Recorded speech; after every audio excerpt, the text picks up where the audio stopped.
ఓం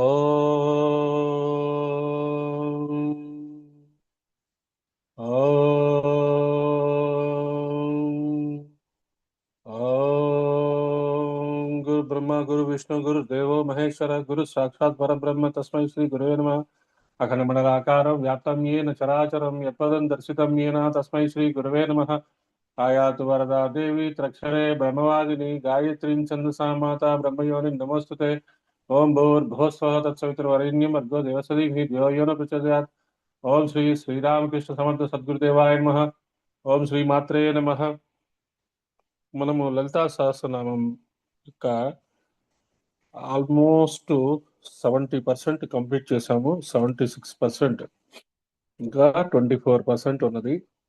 దీన్ని కూడా మెల్లగా మనము కంప్లీట్ చేస్తాము. ఇది అయ్యేటప్పటికి మనకి అన్ని, ఇప్పుడు నేను కూడా ఎన్నో నామాలు గురించి ఈ పుస్తకం చూసి చదువుతూ చెప్తూ ఎక్స్ప్లెయిన్ చేసుకుంటూ వెళ్తున్నా. మళ్ళీ నేను వినటానికి ప్రయత్నం చేస్తున్నాను. నేను చెప్పినవి కూడా అన్నీ మనకి వింటున్న కొద్దీ ఇంకా వినాలని అనిపిస్తుంది. ఈ నామాల యొక్క ఇంపార్టెన్స్, ఈ నామం యొక్క ఒక్కొక్క నామం యొక్క ఇంపార్టెన్స్ మనం బాగా ఆ, విశదీకరించి, శర్మ గారు చెప్పింది మనం ఇంకా విశదీకరించి చెప్పుకుంటున్నాం. ఇవన్నీ మళ్ళీ మనకి గుర్తుంటున్నాయా? మళ్ళీ ఆ నామం చెప్పినప్పుడు మనకి ఆ భావం గుర్తొస్తుందా అనే క్వశ్చన్ రావాలి మనందరికి. రావట్లేదు అన్న వాళ్ళకి ఒకటే ఆన్సరు, మళ్ళీ మళ్ళీ ఈ ఆడియోస్ వినండి. వస్తోంది అన్న వాళ్ళకి, అంటే వస్తోంది అన్న వాళ్ళకి ఇంక మళ్ళీ చెప్పక్కర్లేదు. వాళ్ళు ఇంకొంచెం డీటెయిల్డ్గా ఈ చెప్పిన విషయాలు మళ్ళీ ఒకసారి విని వాళ్ళ ఆలోచనలో ఆ భావాలని ఒక డిస్కషన్ లాగా పెట్టుకోవాలి. ధ్యానం అంటే అదే. ఒక భావము, ఒక కొత్త భావం మనకి అర్థమైంది. అర్థమైన తర్వాత మనకి కొంత అవగాహన ఉంటుంది. మనకి మనం చేసిన స్వాధ్యాయము, మనం విన్న విషయాలు మనకు తెలిసిన కొత్త జ్ఞానము ఉంటుంది. ఆ జ్ఞానంలో ఇప్పుడు విన్న ఈ కొత్త విషయము ఇముడుతుందా లేదా, దీన్ని ఎలా మనం ఇంటర్ప్రిట్ చేసుకుంటాము, ఎలా మనం అర్థం చేసుకుంటామని మన మనసులో మనము డిస్కషన్ చేసుకోవాలి. అదొక ధ్యాన ప్రక్రియ, అదొక చాలా గొప్ప ధ్యాన ప్రక్రియ. ఎందుకంటే అక్కడ సాధకుడు ఏం చేస్తాడు అంటే తనలోంచి ఒక వ్యక్తిని బయటికి తీసుకొచ్చి తనకు తాను క్వశ్చన్స్ చేసుకుంటూ ఉంటాడు. దీనికి ఈ క్వశ్చన్ నీకు, నీ నీ క్వశ్చన్ కి నువ్వు ఎలా సమాధానం చెప్తావు, ఎలా సమర్థించుకుంటావు. ఇది చాలా డీపెస్ట్ సైకలాజికల్ ఆస్పెక్ట్ అండి. అర్థమైనంత మటుకు ఓకే, అర్థం కాకపోతే అడగచ్చు, ఏం ప్రాబ్లం లేదు. సబ్ కాన్షియస్ మైండ్, మనస్సు, ఈ రెండు అది అది కంప్లీట్ ఆపోజిట్ అన్నమాట. సబ్ కాన్షియస్ మైండ్ లో మనము మన పూర్వజన్మల వాసనలు, ఇంతకుముందు మనం విన్న విషయాలు, అవన్నీ అక్కడ పేస్ట్ అయి ఉంటాయి. మనస్సు రియాలిటీలో ఉంటుంది, రియల్ టైంలో ఉంటుంది. అదేం చేస్తుందంటే ఏవేవి విన్నాయో వాటిని క్వశ్చన్ చేస్తూ ఉంటుంది. ఈ విన్నది ఇది నిజమా, ఇది అబద్ధమేమో, ఏదో క్యాజువల్ గా చెప్పేస్తున్నారేమో, దీనికి బ్యాక్గ్రౌండ్ ఏమన్నా ఉందా, బ్యాక్గ్రౌండ్ ఉంటే అదేంటి, ఆ బ్యాక్గ్రౌండ్ తెలుసుకోకుండా వీళ్ళు చెప్పింది ఎలా నమ్ముతాము అనే మనస్సు పరిపర విధాలుగా మనల్ని పొడుస్తూ ఉంటుంది. దానికి ఇప్పుడు మనస్సు ఒక పక్క క్వశ్చన్స్ చేస్తుంటుంది, సబ్ కాన్షియస్ లో మనం ఇంతకుముందు చదివిన స్వాధ్యాయము ఆ విషయాలు ఉంటాయి. ఈ మూడో వ్యక్తిని మనం బయటికి తీసుకురావాలి. తీసుకొచ్చి ఈ మనస్సు వేసే క్వశ్చన్స్ కి ఈ సబ్ కాన్షియస్ మైండ్ లో ఉన్న విషయాల్ని జోడించి ఒక ఆన్సర్ తెచ్చుకొని, ఈ వింటున్నది దానికి ప్రమాణం ఉన్నది, ప్రమాణం ఉన్న దాని ప్రకారమే మనం వింటున్నాము. ఆ దాని ప్రమాణము అంటే ఇప్పుడు ఒక సామవేద షణ్ముఖ శర్మ గారు కానీ, గణపతి సచ్చిదానంద గణపతి సచ్చిదానంద స్వామి గారు కానీ, మాస్టర్ కానీ, వీళ్ళు చెప్పింది అబ్సల్యూట్ గా నమ్మేస్తాం మనం. ఇంకా దానికి ఏ రకమైన సందేహాలు ఉండవు. ఎందుకంటే వాళ్ళు ఆచరించి చూపారు. మన కళ్ళు ఎదురుగానే ఆచరించి చూపారు, ఆచరిస్తున్నారు, చూపుతున్నారు. వాళ్ళ వాళ్ళ లైఫ్ స్టైల్ అంతా మనకి అర్థమవుతుంది. కొంతమందివి మనకి ఆ లైఫ్ స్టైల్ తెలియదు, కానీ వాళ్ళ విషయాలు, వాళ్ళు చెప్తున్న విషయాలు మనం వింటూ ఉంటాం. ఎక్కడో సబ్ కాన్షియస్ మైండ్ చెప్తుంటుంది అది నిజం, అది నిజం, అది నిజం, దాన్ని నమ్మండి నమ్మండి అంటుంది. మనస్సు ఏముంటుంది, ఏదో చెప్తున్నారు, ఇది దీనికి అసలు వీళ్ళ బ్యాక్గ్రౌండ్ ఏంటో, వీళ్ళ లైఫ్ స్టైల్ ఏంటో, వీళ్ళు అసలు కరెక్ట్ గా చెప్తున్నారో లేదో, ఏదో ఫ్లూక్ గా చెప్పేస్తున్నారేమో అనే ఆలోచనలు వస్తాయి. అప్పుడు మనలో ఉన్న సాధకుడిని బయటికి తీసుకొచ్చి, సాధకుడు లేదా సాధకురాలు, దాన్ని లాజికల్ గా మనం అర్థం చేసుకోవడానికి ప్రయత్నం చేయాలి. ఈ తర్జన భర్జనలు జరుగుతుంటాయి. గురువు గారికి కూడా జరిగింది.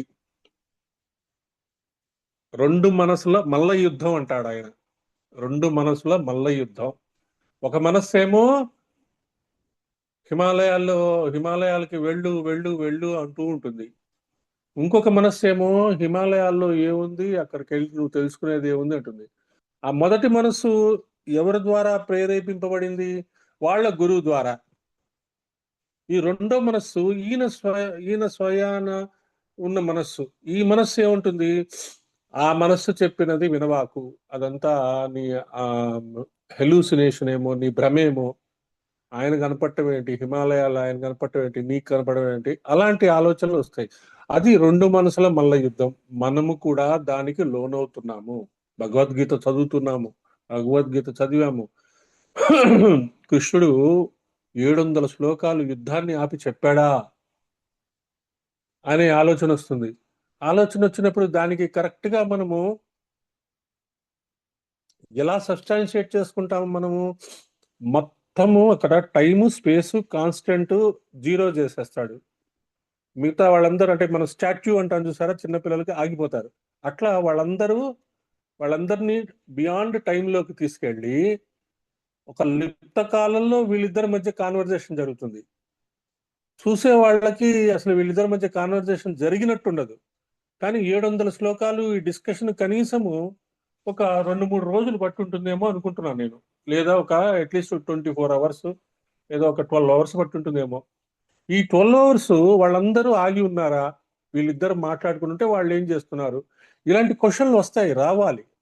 వచ్చినప్పుడు మనం దాన్ని కరెక్ట్ గా సబ్స్టాన్షియేట్ చేసుకోవాలి. పెద్దవాళ్ళని అడగాలి, దానికి ఏంటి, దాని అలా ఎట్లా జరిగింది అని అనుకున్నప్పుడు కృష్ణుడు మాయ అవతల ఉన్న శక్తిని ఎరిగినవాడు. టైము స్పేస్ డిస్టెన్స్ అవతల ఏముంది? భగవతత్వం ఉంది. ఆ భగవతత్వాన్ని సంపూర్ణంగా ఆచరణాత్మకంగా ఎరిగిన వ్యక్తి కృష్ణుడు. అతను ఏం చేస్తాడు? అందరినీ మన టక్కని మాయ చేస్తాడు అని చెప్తాం, కానీ దాన్ని సైంటిఫిక్ గా మనం ఆలోచించగలిగితే ఆ టైము స్పేస్ డిస్టెన్స్ ని దాటి ఒక 4th డైమెన్షన్ లోకి వాళ్ళని తీసుకెళ్తాడు. తీసుకెళ్ళి వీళ్ళిద్దరూ ఫస్ట్ డైమెన్షన్ లోనే మాట్లాడుకుంటారు, వాళ్ళందరినీ 4th డైమెన్షన్ లో ఉంచుతాడు. 4th డైమెన్షన్ లో ఉంచి వీళ్ళిద్దరూ 24 అవర్స్ మాట్లాడుకున్నారా, 2 అవర్స్, 2 డేస్ మాట్లాడుకున్నారా, 4 డేస్ మాట్లాడుకున్నారా, 7 డేస్ మాట్లాడుకున్నారు. మాట్లాడుకొని మళ్ళీ 700 శ్లోకాలు అయిపోయి ఇంకా అర్జునుడిని కంప్లీట్ గా కన్విన్స్ చేసి ఇక యుద్ధాన్ని మొదలుపెట్టిన ఆయన అని అన్నప్పుడు కరిష్యే వచనంతవా అంటాడు. ఇంకా నువ్వు ఏది నేను అడిగిన ప్రశ్నలన్నిటికీ నువ్వు సమాధానాలు చెప్పావు, ఇంకా నువ్వు ఏది చెప్తే అది చేస్తాను, కళ్ళు మూసుకొని చేస్తాను అంటాడు. అలాంటి కళ్ళు మూసుకొని చేసే సమర్పణ మనలోకి వచ్చిందా? చెప్పింది చెప్పినట్టు చేయడం మనకి అలవాటయిందా? ఇప్పటికీ మీ మనసుల్లో క్వశ్చన్స్ వస్తున్నాయా అనేది మనం అర్థం చేసుకోవాలి. అనేది మనకి మనమే ప్రాక్టీస్ చేసుకోవాలి, మనకి మనమే చూసుకోవాలి. దానికి ఏం చేస్తాము? స్వాధ్యాయము, మన ప్రయత్నం మనం చెయ్యాలి కదా. మనస్సు అంత తొందరగా లొంగదు.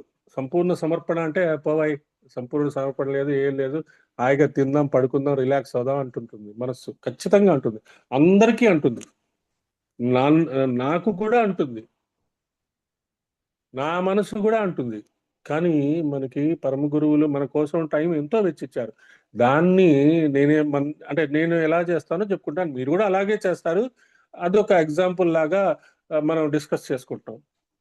నా మనసు కూడా చెప్తుంది హాయిగా సెలవు వచ్చింది, 3 రోజులు సెలవు వచ్చింది, అన్ని వదిలేసి రిలాక్స్ అయిపోయి హాయి దుప్పటి కప్పుకొని పడుకుందాం ఉంటుంది. కానీ కర్తవ్యం, గురువులు ఇచ్చిన కర్తవ్యం అది.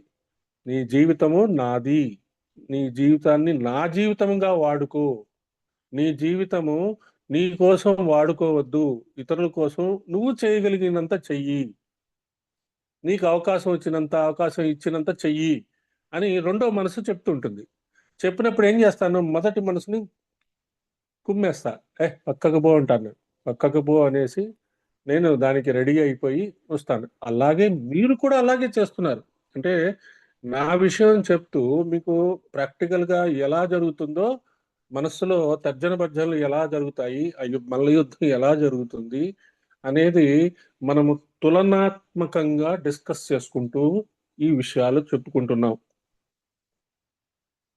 ఎందుకు చెప్తున్నాము మాకు అంటే కూడా అలానే అనిపిస్తుందండి ఒక్కొక్కసారి. 100% అనిపించాలి. అనిపిస్తుంది ఒక్కొక్కసారి. అబ్బా ఈరోజు సండే కదా కొంచెం పడుకుందాంలే అనిపిస్తుంది. అబ్బో మళ్ళీ మెడిటేషన్ చేయాలి, జపం చేయాలి అని మళ్ళీ లేస్తాం. అది మాకు కూడా అనిపిస్తుంది ఒకసారి. అందరికీ అనిపిస్తుందమ్మా, అందరికీ అనిపిస్తుంది. ఇప్పుడు పిల్లల్ని మనము ఐఏఎస్ చదివించుకోవడానికి లేదా ఐఐటి చదివించుకోవడానికి మనం పంపిస్తాము. ఒరే 1.5 year నాయన, అమ్మాయిని కానీ అబ్బాయిని కానీ, అమ్మ నువ్వు 1.5 year నువ్వు దాని మీదే కాన్సన్ట్రేట్ చేయాలి, మంచి మార్కులు వస్తే నీకు వస్తుందని చెప్తాం. చెప్పినప్పుడు వాళ్ళని పంపిస్తాం. పంపించి వాళ్ళు హాస్టల్లోనే ఎక్కడో ఉంటారు. మధ్యలో వాళ్ళు ఫోన్ చేస్తారు, అమ్మా ఇసుగ్గా ఉందమ్మా, ఇక్కడ హాస్టల్ ఫెసిలిటీస్ బాగాలేదు, ఫుడ్ బాగాలేదు, ఇదేంటి వాతావరణం బాగాలేదు, నేను వచ్చేస్తానమ్మా, ఇంటి దగ్గరే కూర్చొని చదువుకుంటానమ్మా అని చెప్తారు పిల్లలు.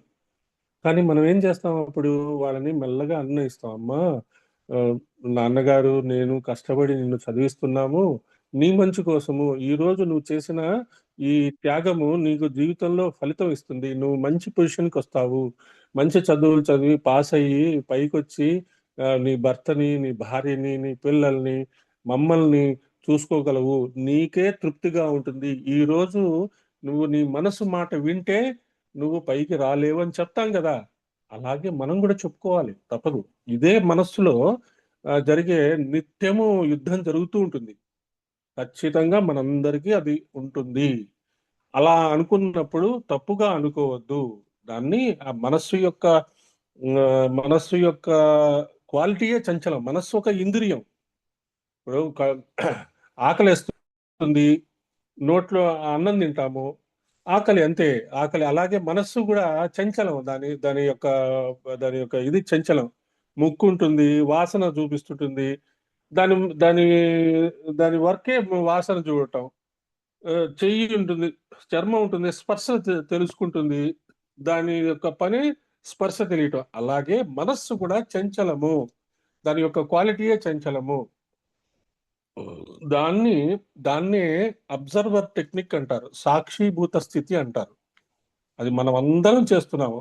కాకపోతే ఏంటంటే ఈ పెద్దవాళ్ళు వీళ్ళు దాన్ని విశ్లేషణగా చెప్పి, ఎగ్జాంపుల్స్ లో చెప్పి ఇది సాక్షిభూత స్థితి, దాన్ని సాధించాలి అని చెప్తారు. కానీ మనం ఆల్రెడీ సాధించేసాం. అది మనం అర్థం చేసుకోవాలి.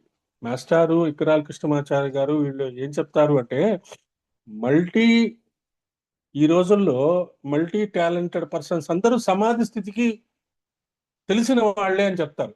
లేకపోతే ఇవన్నీ రాలేవు కదా. మనకి సమాధి స్థితి మనకు అర్థమైపోయింది, ఆచరణలో పెట్టేశాం. కానీ దాన్ని వాళ్ళెవరు అబ్బా సమాధి అంటే అలా ఉంటుందిట, ఇలా ఉంటుందిట అని చెప్తే అమ్మ అలా ఉంటుందా, ఒరే నాయన నీకు ఆల్రెడీ సమాధి స్థితి యొక్క అనుభవం ఉన్నది. ఎలా ఉన్నది అంటే, ఏదైనా మనం మంచి కార్యక్రమం చూసేటప్పుడు మ్యూజిక్ అంటే ఇష్టం ఉన్నవాళ్ళు కానీ, లేదు యజ్ఞం అంటే ఇష్టం ఉన్నవాళ్ళు కానీ, ఎవరైనా పెద్దవాళ్ళు స్పీచ్ చెప్పేటప్పుడు ఇష్టం ఉండి కానీ, ఏదైనా లలితా సహస్రనామ యజ్ఞం జరిగినప్పుడు కానీ, ఏదో పూజ జరిగినప్పుడు కానీ, మనం ఏం చదువుతాం, వెంకటేశ్వర స్వామి పూజ జరిగినప్పుడు కానీ మనం ఏమైపోతాం, పూర్తిగా దానిలో నిమగ్నం అయిపోతాం. మన ఇంట్లో అభిషేకం పెట్టుకున్నాం, పంతులు గారు వచ్చి చక్కగా అభిషేకం చేయిస్తున్నారు బ్రహ్మాండంగా. ఒక స్టేజ్ లో మనం ఎక్కడున్నామో మనకు తెలియదు, అంత చక్కగా చేయిస్తున్నాడు ఆయన. అంటే అది సమాధి స్థితియే, అది సమాధి స్థితియే. ఎక్కడున్నామో తెలియని మానసిక స్థితి ఎప్పుడైనా మీకు వస్తే అది సమాధి స్థితియే. కాబట్టి సమాధి స్థితి రావాలంటే ధ్యానము, ధారణ, యమము నియమాలు పాటించాలి, లేకపోతే ఎవరికి రాదు అని చెప్తుంటారు. కానీ మనకి ఆల్రెడీ వచ్చింది సమాధి స్థితి, మనకి తెలిసింది కాబట్టి మనము ఇంకా ఉన్నతమైన స్థితిలోకి వెళ్ళాలి అని కోరుకుంటున్నాము అని మనము చాలా జాగ్రత్తగా అర్థం చేసుకోవాల్సిన విషయం. ఆ శరవణ భవ ఆ మంత్రము ఆ స్థితి నుంచి ఇంకా పైకి తీసుకెళ్తుంది, సమాధి తర్వాత తురీయ స్థితికి తీసుకెళ్తుంది. అందుకనే ఆ మంత్రం యొక్క అర్థం మనము షట్చక్రాల్లో చూసుకున్నాము. ఇక్కడ ఆ ఆ మంత్రానికి, ఈ సమాధి స్థితికి, ఈ మానసిక స్థితికి లింక్ అయిన నామము కూడా ఈరోజు మన కోసం వెయిట్ చేస్తున్నది. శుద్ధ, శ్రీ శుద్ధాయై నమః. శుద్ధం అపాప విద్ధం అని ఉపనిషత్తు గొప్ప మాట చెప్పింది. అపాప విద్ధం అంటే పాపపు దెబ్బ తగలింది. సృష్టిలో మనం అనుభవించే సుఖాలన్నిటిని దుఃఖ రూపంలో పాపపు దెబ్బ పక్కన ఉంది. అపాప విద్ధం, శుద్ధం అంటే ఏ దోషం లేనిదని అర్థం. దీని గురించి ఉపనిషత్తు చెప్తూ నిత్యముక్త, నిర్వికార, నిష్ప్రపంచ, నిరాశ్రయ. నిత్యముక్తమైనది పరబ్రహ్మ స్వరూపం, సర్వానికి అతీతమైనది, జ్ఞానమైనది, అదే శుద్ధము, శాంతము. సో మనము శుద్ధ అయ్యై నమః అనే అనే నామానికి అర్థం చేసుకునే స్థితిలోకి వెళ్ళిపోయాం మనం ఆల్రెడీ. సమాధి స్థితి దాటి తురీయ స్థితి అంటే ఏంటో మనం తెలుసుకోవడానికి ప్రయత్నం చేస్తున్నాం. మనకు తెలియదు, మనకి తెలియట్లా, సమాధి స్థితి దాటిపోయాం. కానీ ఇప్పుడు ఉన్న ప్రామాణికాల్లో మన అందరం సమాధి స్థితి దాటాము అని కనుక మనం అర్థం చేసుకుంటే, తురీయ స్థితి అంటే ఏంటి అనే క్వశ్చన్ మనలోకి రావాలి అంటే ఈ శుద్ధాయ నమః అనే నామం మనకి చాలా విశేషమైన అర్థం ఇస్తుంది. అంటే ఎప్పుడైతే మనం సమాధి స్థితి గురించి ఇందాక మాట్లాడుకున్నాం కదా, ఆ సమయంలో ఏదంటే ఒక we are engrossed in some speech or movie or something. ఎవరైనా మన ఇంట్లో చుట్టాలు వచ్చినప్పుడు వాళ్ళకి వంట చేయాలని మనం వెళ్ళాము. 10 మంది వచ్చారు. ఆ 10 మందికి వంట చేయాలని ఒక ప్లాన్ ప్రకారం వెళ్తాం. వెళ్ళి ఒక గంటన్నర కిచెన్ లో ఉంటారు. ఆ 10 మందికి ఇంకా కాన్సన్ట్రేటెడ్ గా కరెక్ట్ గా వంట ఆ గంటన్నర పడుతుంది. ఆ గంటన్నరలో మీకు ఇంక ఏ ఆలోచన రాదు. అలాగే మగవాళ్ళు కూడా వీళ్ళందరినీ కరెక్ట్ గా మనకి కావాల్సిన సామాన్లు తీసుకురావాలని చెప్పి మగవాళ్ళకి లిస్ట్ ఇస్తారు ఆడవాళ్ళు. ఆ లిస్ట్ తీసుకొని బజార్కి వెళ్ళిన మగవాడు ఏ షాపులో ఎక్కడ ఏం జరుగుతాయో ఒకసారి చూసుకుంటాడు. చూసుకొని అన్ని షాపుల్లో మళ్ళీ మిస్ అవ్వకుండా, ఎందుకు మళ్ళీ మామూలుగా ఎవరు ఇంట్లో చుట్టాలు లేనప్పుడు ఒకటి రెండు తగ్గు వచ్చినా ఇంటికి రాగానే ఆడవాళ్ళు అడుగుతారు, ఇది మర్చిపోయారండి అనగానే మళ్ళీ పరిగెత్తాడు. ఈసారి చుట్టాలు వస్తున్నారు, మళ్ళీ పరిగెత్తే అవకాశం లేదు. అందుకని ఏం చేస్తాడు, పూర్తిగా ఫోకస్ దాని మీద పెట్టి కాన్సన్ట్రేటెడ్ గా ఆ సామాన్లన్నీ తీసుకొని ఇంటికి వస్తాడు. అది సమాధి స్థితి. ఆ సామాన్లు తీసుకొచ్చే టైంలో ఇంకేది ఆలోచన ఉండదు. కారు డ్రైవింగ్ చేసుకుంటూ ఆలోచించుకుంటాడు. అంటే మల్టీ టాస్కింగ్ జరిగింది కదా. కారు డ్రైవింగ్ చేస్తూ ఇటు హారన్ కొడుతూ ఇటు చూసుకుంటూ అటు ఏ షాప్ దగ్గర ఆగాలి, ఆ ఏ షాప్ దగ్గర మనం పార్కింగ్ చేయాలి, ఎక్కడ పార్కింగ్ ఫెసిలిటీ ఉంది, ఇవన్నీ చూసుకొని జాగ్రత్తగా అటు ఇటు చూసుకుంటూ సంచిలో సామాన్లన్నీ వేసుకొని వస్తాడు. ఇది ఒక న్యాచురల్ క్యాజువల్ ఎగ్జాంపుల్, మనందరికీ జరుగుతున్న ఎగ్జాంపులే మనం మాట్లాడుకుంటున్నాం. అది మనము శుద్ధాయ నమః అనే మంత్రానికి అర్థం అదే. కాబట్టి సమాధి స్థితి దాటి మనం తురీయ స్థితిలోకి వెళ్ళటానికి మనం రెడీగా ఉన్నాము అని మనం అర్థం చేసుకుందాము. తర్వాత జపా పుష్ప నిభాకృతి, శ్రీ జపా పుష్ప నిభాకృత్యై నమః.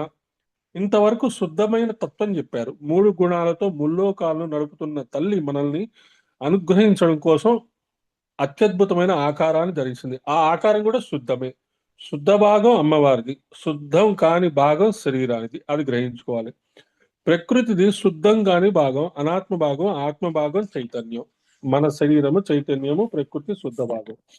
క్షీణించుట, పెరుగుట, మారుట, రకరకాల గతులు పొందటం అనేది అనాత్మ భాగం. అమ్మవారి శరీరంలో ఉన్న అనాత్మ భాగాలు ఎలా పరిత్యజించాలి, ఆత్మ ఎలా తెలుసుకోవాలి అనేది తెలిస్తే ఆత్మానాత్మ వివేకం అనేది ఏర్పడుతుంది.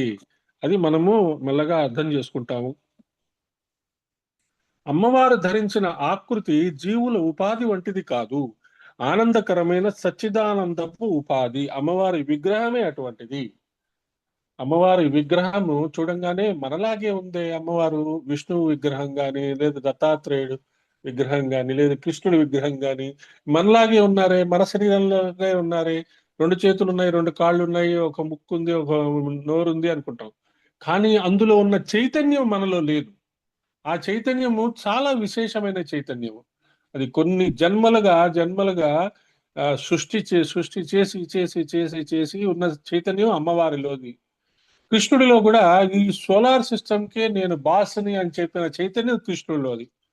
చూడటానికి ఏముంది, మనలాగే ఉంటారు కృష్ణుడు గాని అమ్మవారు గాని. కానీ వాళ్ళలో ఉండే చైతన్యంలో ఉన్న మార్పు చాలా గొప్పది. అమ్మవారు ధరించిన రూపము జపా పుష్ప నిభాకృతి. అమ్మవారిది జపా పుష్పం వలె ప్రకాశించే ఆకృతి. మనం కూడా చాలా సార్లు చెప్పుకుంటూ ఉంటాం, ఎప్పుడు మనము నవ్వుతూ ఉండాలి. మనము చేస్తున్న సాధన మన శరీరం ద్వారా ఒక వెలుతురులాగా ఇతరులకు అందాలి. దానికోసము మనం చేస్తున్న సాధనని మనము అపురూపంగా భావించాలి. మనం టాబ్లెట్స్ వేసుకుంటాము, విటమిన్ టాబ్లెట్స్ వేసుకుంటాము. విటమిన్ టాబ్లెట్స్ వేసుకొని విటమిన్ టాబ్లెట్స్ డాక్టర్ సజెస్ట్ చేస్తారు, అమ్మ నువ్వు నీరసంగా ఉంది, నువ్వు విటమిన్ టాబ్లెట్స్ వేసుకుంటే ఆ నీరసం తగ్గుతుంది అంటారు. ఆ టాబ్లెట్లు వేసుకునేటప్పుడు నీరసం తగ్గాలి అని ఆలోచించుకునే మనం టాబ్లెట్ వేసుకుంటాం కదా. అదే ఆ టాబ్లెట్ వేసుకుంటూ ఈ టాబ్లెట్ వేసుకున్నా నాకు పని చేయదు, ఈ నీరసం తగ్గదు అని అనుకుంటూ ఉంటే ఏ టాబ్లెట్లు పనిచేయవు. సో డిఫరెన్స్ ఎక్కడ ఉంది? భావంలో ఉంది.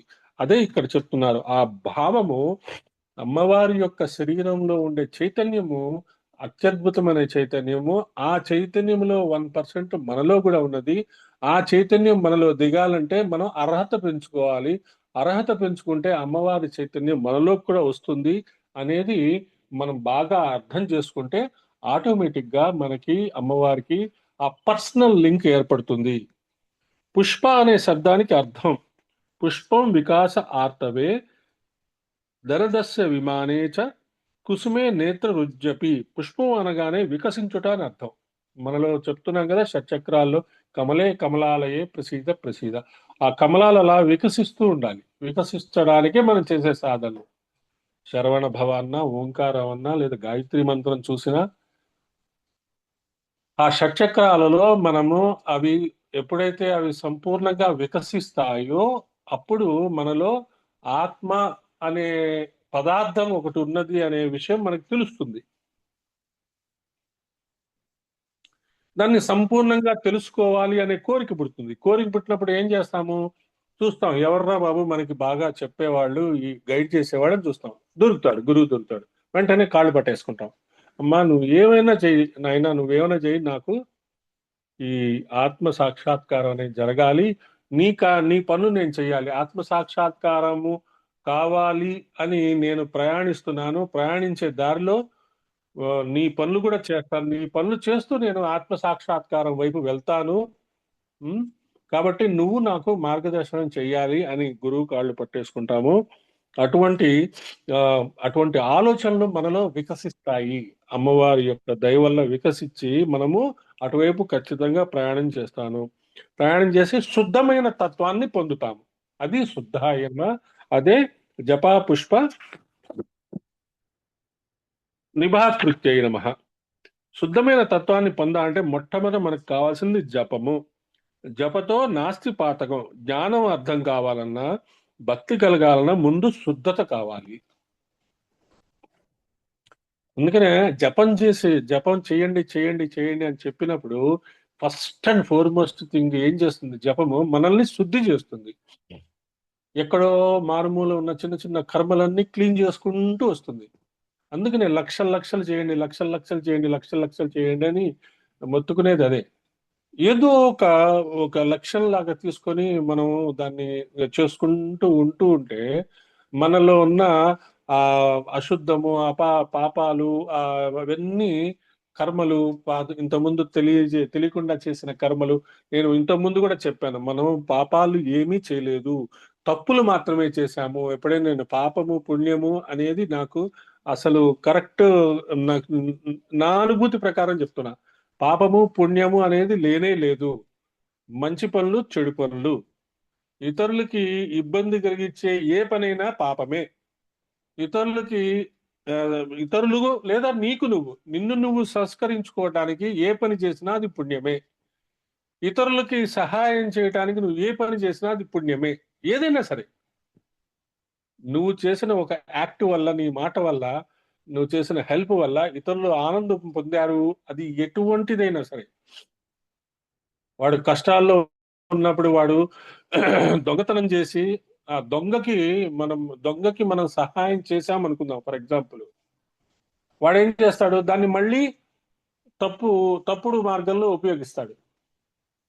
అక్కడ వాడికి ఆనందం వస్తుంది, డబ్బులు నాకు సహాయం చేశాడు. మనకి తెలియదు వాడు దొంగ అని. అప్పుడు ఏం చూస్తాము, వాడిలో ఉన్న ఆనందం చూస్తాము, వాడికి సహాయం చేస్తాము. మనం చేసిన సహాయము మంచి భావనతోనే చేసాం. వాడు తప్పుదారికి వెళ్ళి తప్పు మార్గంలో మనం చేసిన సహాయాన్ని ఉపయోగించుకుంటే అది మన బాధ్యత కాదు. చాలా జాగ్రత్తగా గుర్తుంచుకోండి. మనం ఎవరికైనా ఒక సహాయం చేస్తే వాళ్ళు మనకి అబద్ధం చెప్పి సహాయం అడిగినప్పుడు మనం సహాయం చేశాము, డబ్బులు లేవండి అసలు ఇంట్లో అని చెప్పేసి మన దగ్గర డబ్బు తీసుకొని వాళ్ళు తప్పుడు మార్గాల్లో దాన్ని ఉపయోగించారు. అక్కడ మన తప్పు ఏమీ లేదు. రెండోసారి కనుక చేస్తే అది తెలిసిన తర్వాత మళ్ళీ మనము వాళ్ళ మాటలకు పడిపోయి మనం చేస్తే అప్పుడు మనకి ప్రాబ్లం అవుతుంది. అది మనం చాలా జాగ్రత్తగా ఉండాలి. అలా మనల్ని మనం శుద్ధమైన తత్వం వైపు తీసుకెళ్ళటానికి అమ్మవారి యొక్క ఈ జ్ఞానము, భక్తి, జపము ఉపయోగపడుతుంది. అందుకనే ధియోయోన ప్రచోదయ, బుద్ధి ప్రచోదన చెంది మనల్ని అలర్ట్ చేస్తుంది అనమాట. ఇది కరెక్ట్ కాదు అని అలర్ట్ చేస్తుంది. దాన్ని ఫాలో చేసుకుంటూ మనము డెసిషన్స్ తీసుకుంటాం. కుదురుగా కూర్చొని శ్రద్ధగా జపం చేస్తుంటే క్రమక్రమంగా ఆ జపం వికసిస్తూ ఉంటుంది. అలా వికసించగానే ఆ జపిస్తున్న మంత్రానికి, దేవతకి అభిన్నత ద్యోతకమవుతుంది. మంత్ర చైతన్యమే దేవత. దేవత అంటేనే మంత్రము. అమ్మ మంత్రము, అమ్మ రూపమే. జపం చేయడం మన పని గాని అది ఎప్పుడు వికసిస్తుందో మనం చెప్పలేము. జపం వికసించడానికి ఇదివరకటి సాధనా ఫలము, గత జన్మల పుణ్యశేషం ఒకటి ఉంటుంది. ఈ జన్మలో సాధన యొక్క తీవ్రత, విశేషం, అనుకూలత, చేస్తున్న పద్ధతులు, గురుకృప ఇవన్నీ కలిగాలి. చేస్తున్న జపం ఎప్పుడో ఒకప్పుడు వికసిస్తుంది. ఆ జపం వికసించినప్పుడు ఆ జప మంత్రం ఏదైతే చేయబడుతున్నారో ఆ మంత్ర అనుగుణమైన ఒక ప్రకాశం మనకి గోచరించి దర్శనం ఇస్తుంది. దాన్నే మనము ఆ మంత్రాన్ని దర్శించుట, యుగద్రష్ట, మంత్రద్రష్ట అంటారు. గాయత్రి మంత్రాన్ని ఆయన దర్శించాడు. చెప్పారు ఇక్కడ చూడండి. ఆ జపం వికసించినప్పుడు ఆ జప మంత్రం ఏదైతే చేయబడుతున్నదో ఆ మంత్రానికి అనుగుణమైన ఒక ప్రకాశము మనకి గోచరించి దర్శనమిస్తుంది. దాన్ని ద్రష్ట అంటారు. మంత్రాన్ని దర్శించేవాళ్ళు. జప యంత్రము యొక్క వెలుగే అమ్మ ఆకృతిగా కనిపిస్తుంది. ఆ జపాన్ మనం ఏదైతే గాయత్రి మంత్రము, గురువుగారు గాయత్రి మంత్రం చేసిన తర్వాత ఆయనకి ఏకముఖి గాయత్రిగా దర్శనం వచ్చింది. ఆ తర్వాత పంచముఖి గాయత్రిగా దర్శనం వచ్చింది. ఏకముఖి గాయత్రిగా దర్శనం వచ్చినప్పుడు ఆయనకి ఆ మంత్రం యొక్క సిద్ధి లభించింది. ఆ గాయత్రి మంత్రం సిద్ధి వచ్చింది. తర్వాత ఏంటి, గాయత్రి మంత్రం మనం ఉపయోగించుకొని మన శరీరంలో ఏ మార్పులు చేసుకోవాలి అంటే పంచకోశాలు, పంచ తన్మాత్రలు ఈ ఈ ఈ దారిలో ఆలోచించినప్పుడు పంచముఖి గాయత్రిగా ఆయనకి దర్శనం ఇచ్చింది. జపము యొక్క లక్ష్యం అది.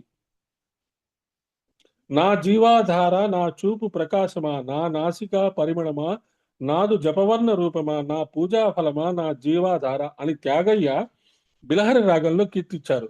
నాదు జపవర్ణ రూపమా, నేను జపిస్తున్న వర్ణము యొక్క ప్రకాశం నువ్వే ఓ రామచంద్ర. వర్ణాల గురించి మాట్లాడుకున్నాం కదా, కలర్స్ గురించి మాట్లాడుకున్నాం కదా. ఎప్పుడు అశ్విని సూక్తం చదువుకునేటప్పుడు మనం చేస్తున్న జపం గాని, మనం మాట్లాడే మాటలు గాని ఒక రకమైన వెలుతురుని ప్రకాశిస్తాయి.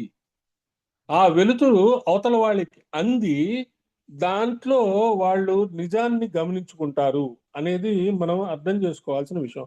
అది వాళ్ళకి తెలియకపోవచ్చు, అది వాళ్ళకి అర్థం కాకపోవచ్చు, కానీ చెప్పేది మనం కరెక్ట్ గా మనం చెప్పడానికి ప్రయత్నం చేసి కరెక్ట్ గా చెప్తూ ఉంటే ఆ మాటల్లో వచ్చే ప్రకాశము, ఒక వెలుతురు అవతల వాళ్ళకి తగులుతుంది. తగిలి వాళ్ళు దాన్ని, ఇందాక చెప్పాం కదా, మనస్సుని దాటి సబ్ కాన్షియస్ లో పేస్ట్ చేసుకుంటారు. ఆ సబ్ కాన్షియస్ లో బలంగా అది పేస్ట్ అవుతుంది. పేస్ట్ అయినప్పుడు ఈ మనసు అప్పుడప్పుడు చేసే వెర్రి వేషాలన్నీ అది పక్కకు దోసేస్తుంది అనమాట. ఆ వెలుతురు గురించి త్యాగయ్య కూడా ఒక పాట పాడతాడు. ఆ నువ్వే నా చూపులకు ప్రకాశము, ఆ నువ్వే నా జీవానికి ఆధారము, నా ఎన్నో జన్మల నోముల ఫలము. ఆయన చేసిన మంత్ర జప ఫలం వల్ల ఆయన నోటికి వచ్చిన కీర్తనలో జపవర్ణ రూపము, జపా పుష్పము వికసించి దాని ప్రభావం కనపడింది. మంత్రం విచ్చుకుంటే ఆ శక్తి వ్యక్తమవుతుంది. మొగ్గ విచ్చుకుంటే పువ్వులో ఉన్న శక్తులన్నీ బయటికి తెలుస్తున్నాయి. మంత్రాలన్నీ మొగ్గలే, అవి సాధనతో విచ్చుకోవాలి. సూర్యకాంతి వెచ్చదనం తగిలితే మొగ్గలు విచ్చుకున్నట్లు మన సాధనారూపమైన వెచ్చదనానికి మన జప కుసుమాలు విచ్చుకుంటాయి. అవి విచ్చుకుంటే ఆ మంత్రాక్షర చైతన్యం మనం ఎలా జపం చేశామో ఆ అక్షరాలకు తగ్గట్టుగా ఆకృతి ధరిస్తుంది. అదే జపా పుష్ప నిభాకృతి. దేవతా నామాలకు లౌకికార్థాలు చెప్పలేము. ఆ శక్తి సామాన్యం కాదు. జపా పుష్ప నిభాకృతి అంటే ఆ ఆకృతి అలాంటిది. మనం ఏ రకమైన జపం చేశామో ఆ జపానికి సంబంధించిన ప్రకాశం వస్తుంది. ప్రకాశం వచ్చి ఒక యంత్రం తయారవుతుంది. ఆ యంత్రంలోంచి ఆకృతి వస్తుంది. అలా గాయత్రి గురువు గారికి ఏకముఖి గాయత్రి కనపడింది. తర్వాత పంచముఖి గాయత్రి కనపడింది. మాస్టర్కి త్రిముఖి గాయత్రి కనపడింది. సప్తముఖి గాయత్రి కనపడింది. లాహిరి మహాశయుల వారికి క్రీస్తు చైతన్యం కనపడింది. అందులోనే ఆయనకి కృష్ణుడు కనపడ్డాడు, రాధ కనపడింది, గురువులందరూ కనపడ్డారు, దేవతలందరూ కనపడ్డారు. అంతా ఆయనకి ఆ క్రీస్తు చైతన్య ఆజ్ఞా చక్రంలోనే కనపడ్డారు. సాధనలో ఆ జప ఆ జపం వికసించింది. ఆ ప్రకాశము బయటకు వచ్చింది. మాస్టర్ సివివి గారికి కానీ, పరమహంస యోగానంద గారికి కానీ, వాళ్ళకి ఆ మహావతార్ బాబాజీ కనపడడం కానీ, ఇవన్నీ ఎలా జరిగింది? రమణ మహర్షి గారు కానీ, రమణ మహర్షి గారు ఏ సాధన చేసినట్లుగా మనకు తెలియదు. ఒక్కసారి వెలుతురు ఆయన కనపడింది. కొన్ని జన్మలుగా ఆయన చేసిన సాధన ఒక్కసారి ఓపెన్ అయిపోయింది. ఇంకంతే. ఏమి చదువుకోలేదు, ఏమి పుస్తకాలు కూడా ఎక్కువ చదవలేదు ఆయన. అందుకని ఆయన పెద్ద స్పీచెస్ తక్కువే. ఆయన అంటే ఆయనకు తెలియంది ఏంది కాదు. నువ్వు వెళ్ళి ఒక 100 స్పీచెస్ వినిపిస్తే ఆ 100 స్పీచెస్ యొక్క సారాంశం ఒక సెంటెన్స్ లో చెప్పేస్తాడు. అందుకనే పాల్ బ్రంటన్ గాని, లేకపోతే కావ్యకంఠ గణపతి మహాముని గాని ఎన్నో పుస్తకాలు చదివారు. చదివి ఎత్తుక్కుంటూ ఈయన దగ్గరికి వచ్చారు. వాళ్ళు వాళ్ళు చదువుకున్న పుస్తకాలు ఒక ఎత్తు అయితే, ఈయన చెప్పిన ఒక సెంటెన్స్ ఒక ఎత్తు. ఆ చదువుకున్న పుస్తకాల్లో ఉన్న జ్ఞానము రమణ మహర్షికి ముందే అందినది. ఏది చదవకుండానే. ఎట్లా జరిగిందంటే జపం వల్ల, ప్రకాశం వల్ల, ఆ జ్యోతి వల్ల, ఆ దర్శనం వల్ల, ఆ అరుణాచల శివుడి వల్ల. అది దానికి మనము రెడీగా ఉండాలి. మనకి అంత సాధన ఉందో లేదో తెలియదు కాబట్టి మనం సాధన చేస్తూ ఉంటాం. ఎప్పుడో ఒకప్పుడు మనకు కూడా వికసిస్తుంది. అందుకనే నేను మళ్ళీ చెప్తూ వస్తున్నాను. నేను 24 లక్షల గాయత్రి మంత్ర జపం చేసేవాళ్ళు కానీ, 19 ధ్యానాలు చేసేవాళ్ళు కానీ, లలితా సహస్రనామం చేసేవాళ్ళు కానీ, మన శుక్రవారాలు చేసే సాధనలు కానీ ఓపికగా నమ్మకంతో చేసుకుంటూ వెళ్ళటమే. అడగండి, తప్పులేదు. పరిణామ క్రమంలో ఎక్కడున్నామని అడగండి. ఎలా చేసుకుంటున్నాము, మేము కరెక్ట్ గా చేస్తున్నామా అని మిమ్మల్ని మీరు విశ్లేషించుకోండి. అంటే మీ జీవితమే ఒక పెద్ద ఉదాహరణ. మీ జీవితంలోనే ఎన్నో మ్యాజిక్లు జరుగుతున్నాయి ఈ 2-3 సంవత్సరాల్లో. అది మీరు గమనించుకోవాలి. ఎందుకు జరుగుతున్నాయి అంటే మీరు చేస్తున్న సాధనల వల్లే. మీరు సాధనలు చేస్తున్నారు, ఓపికగా వింటున్నారు, చేసుకుంటున్నారు, చేశామని చెప్తున్నారు, జపాలు చేసుకుంటున్నారు. కాబట్టి మీకు మీ జీవితంలో ఎన్నో మ్యాజిక్లు జరుగుతున్నాయి. ఆ మ్యాజిక్లన్నీ అమ్మవారి యొక్క ఆశీర్వాదమే. అమ్మవారే మనందరినీ ఆ మ్యాజిక్స్ చేయిస్తుంది. ఎందుకు జరుగుతున్నాయి మన జీవితంలో మ్యాజిక్స్? మనం కష్టపడుతున్నాం కాబట్టి. ఎప్పుడు ఏ రకమైన మనకి గైడెన్స్ వచ్చినా, సూక్ష్మ రూపంలో ఉన్న పరమ గురువుల గైడెన్స్ వచ్చినా నేను వెంటనే మీతో షేర్ చేసుకుంటున్నాను. మీతో షేర్ చేసుకొని మీరు చేస్తున్నారు, నేను చేస్తున్నా. అందుకనే మన జీవితాల్లో మ్యాజిక్స్ జరుగుతున్నాయి. ఆ మ్యాజిక్స్ ఇంకా బాగా జరగాలి. ఇంకా బాగా జరిగి మనలో ఓజస్సు, తేజస్సు, వర్చస్సు రావాలి. అప్పుడు మనం ఇంకా మాట్లాడక్కర్లే. మన యొక్క యాక్షన్సే ఇతరులకి గొప్ప ఇన్స్పిరేషన్ గా తయారవుతుంది. అది ఇక్కడ ఓజోవతి అనే నామంలో చెప్తున్నారు. శ్రీ ఓజోవతి అయిన మంత్రానికి ఓజస్సు అనే ఒక గొప్ప గుణం ఉంది. ఓజస్సు 8వ ధాతువు. ముందు సప్త ధాతువుల గురించి చెప్పుకున్నాం ఇంతకుముందు. త్వక్స్థ, మాంసనిష్ట ఇత్యాదులు. ఇవి స్థూలంగా కనపడుతుంటాయి.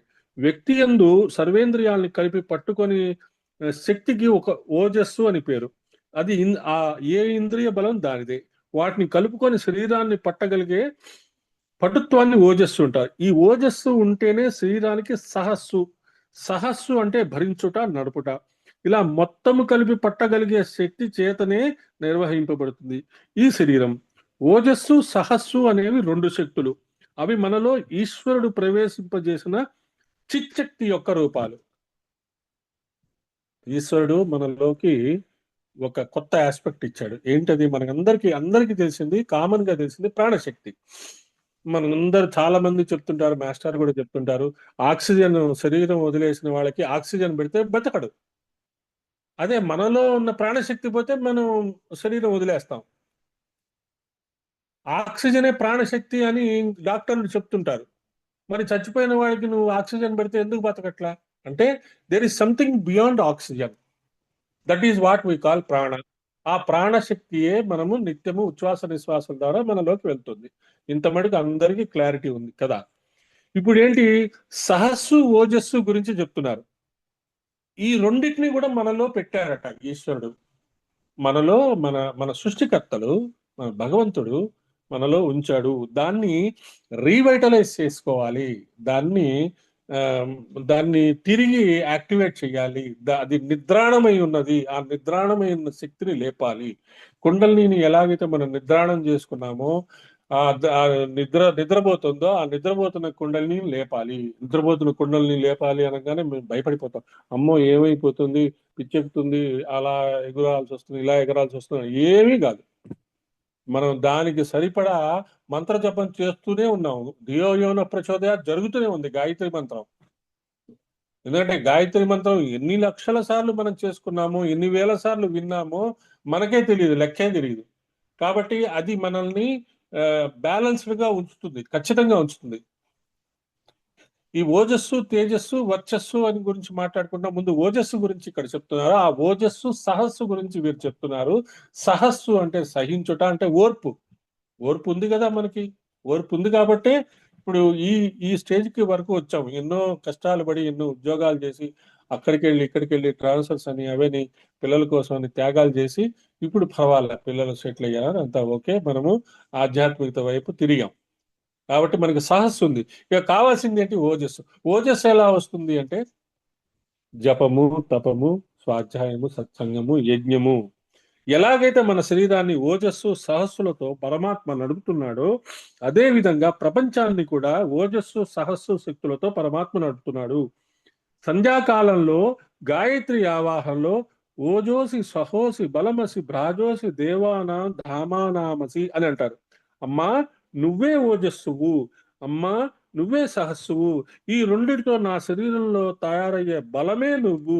ఈ బలం వల్ల నా శరీరంలో నుంచి వచ్చే వెలుగే నువ్వు.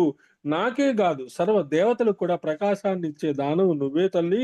ఓజవతి అంటే ఓజస్సును ఇచ్చే శక్తి తల్లి అని చెప్తున్నాము. ఇది సంధ్యాకాల సమయంలో మనం గాయత్రి మంత్రము త్రికాల సంధ్యావందనంలో వచ్చిన శ్లోకం అది. అది ఇక్కడ చెప్పారు. సర్వేంద్రియాల సౌరశక్తే సారశక్తి ఓజస్సు. అంటే మన ఇంద్రియాలని మనం మామూలుగా భోజనం చేయడానికి వీటికి వాటికి వాడుకుంటున్నాము. మన ఇంద్రియాలని స్వాధ్యాయానికి, జపానికి, భగవంతుడి యొక్క కార్యక్రమాలకు గనక ఉపయోగించుకుంటే ఓజస్సు వస్తుంది. Very simple. ఓజస్సు అంటే బలము, ప్రకాశము మొదలైన అర్థాలు చెప్పారు. ఓజస్సు గురించి శంకర భగవత్పాదాచార్యులు వారు చక్కని నిర్వచనం ఇచ్చారు. యద్బలం కామరాగ వివర్జితం ఐశ్వర్యం జగద్విధారణ సామర్థ్యం. పరమాత్మ యొక్క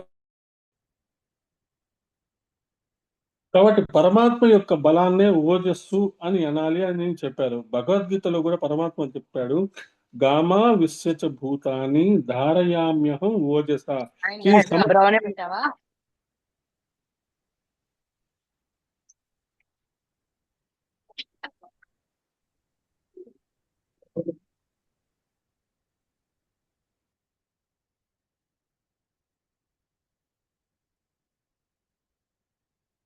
ఈ సమస్తమైన ప్రాణకోటిని వీటన్నిటినీ నేనే ఓజస్సుతో భరిస్తున్నాను. కామరోగ దోషాలు లేని సర్వ జగత్తుని పట్టి నడిపించగలిగే ఈశ్వర శక్తి ఓజస్సు. ఆ శక్తి రూపమే ఓజోవతి. కాబట్టి ఓజోవతి అని అని నామం మనం అనుకున్నప్పుడల్లా ఏమని అర్థం అవ్వాలి? ఏ శక్తి వల్ల పరమాత్ముడు, కృష్ణుడు లేదా అమ్మవారు ఈ ప్రపంచాన్ని నడిపిస్తున్నారో దాన్ని ఓజస్సు అంటాము అనేది బాగా అర్థం చేసుకోవాలి. ఆ శక్తి ఓజస్సు, ఆ శక్తి మనలో కూడా నిక్షిప్తం చేశారు. ఓజస్సు సహస్సు అనే పేర్లతో నిక్షిప్తం చేశారు. మనలో ఉన్న ఆ ఓజస్సు సహస్సు యాక్టివేట్ చేయడానికే మనము ఈ జపాలు తపాలు చేస్తున్నాము.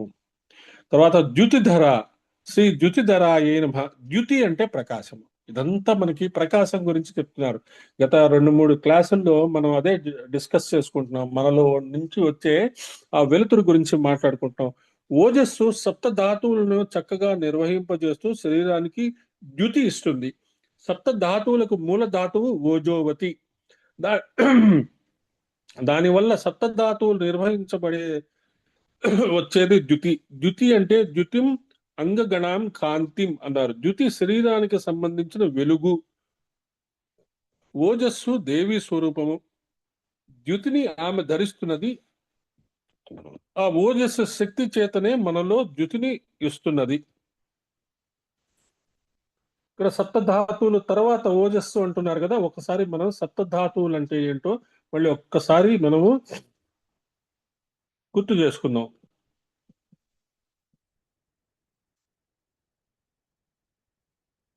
మానవ శరీరాన్ని నిర్మించి పోషించి ఆసరాగా నిలిపించే 7 ప్రధాన కణజాలాలని టిష్యూస్ అంటారు ఇంగ్లీష్ లో.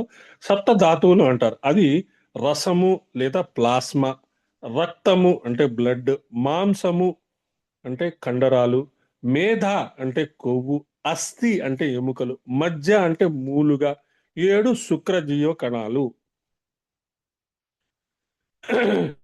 పునరుత్పత్తికి కారణమయ్యే వీర్యం లేదా స్త్రీ బీజ కణాలు శుక్రకారం. మజ్జ అంటే ఎముకల లోపల ఉండే మూలుగా.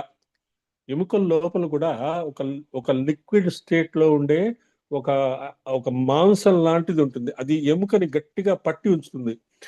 తర్వాత అస్థి శరీరానికి ఆకృతిని మద్దతుని ఇచ్చే ఎముకలు. మన ఎముకలకి వల్ల శరీరం ఆకృతి ఇస్తుంది. తర్వాత మేధ శరీరంలో కందెన పనిచేసే కొవ్వు కణజాలము. మన శరీరంలో కొవ్వు అనేది ఉంటుంది. కొవ్వు ఎక్కువైంది, కొలెస్ట్రాల్ ఎక్కువైంది, కొలెస్ట్రాల్ తగ్గింది. కానీ ఆ కొవ్వు వల్లనే మన శరీరము లూబ్రికెంట్ గా పనిచేస్తుంది.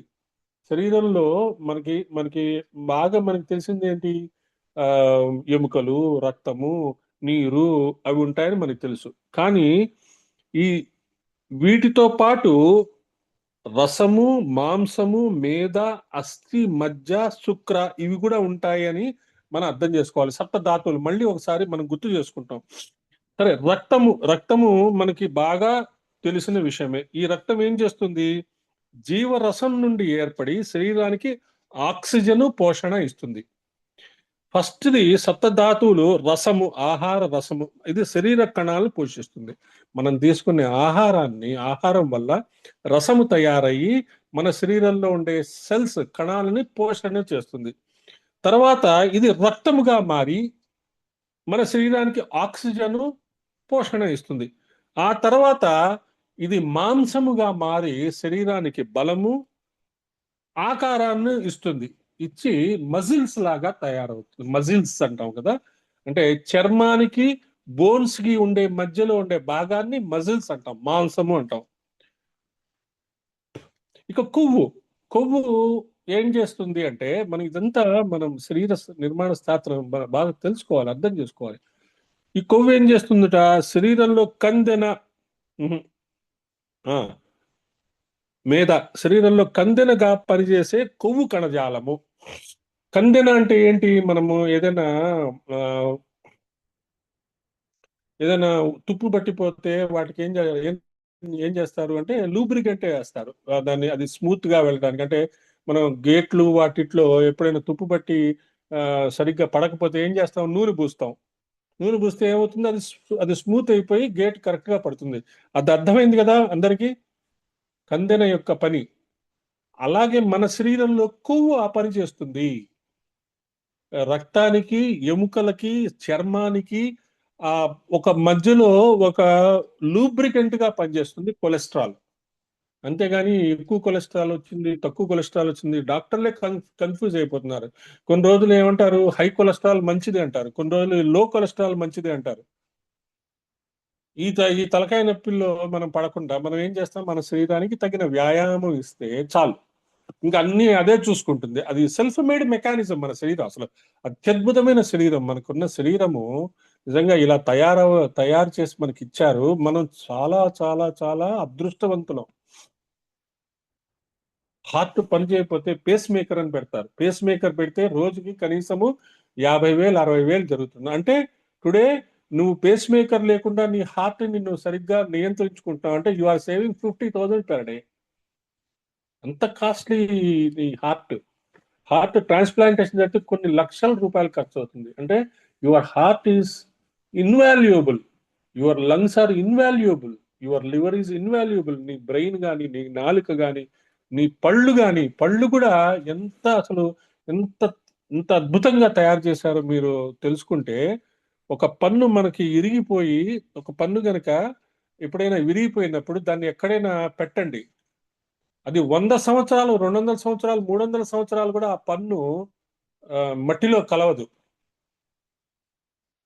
ఏంటి దీనికి ప్రమాణికము?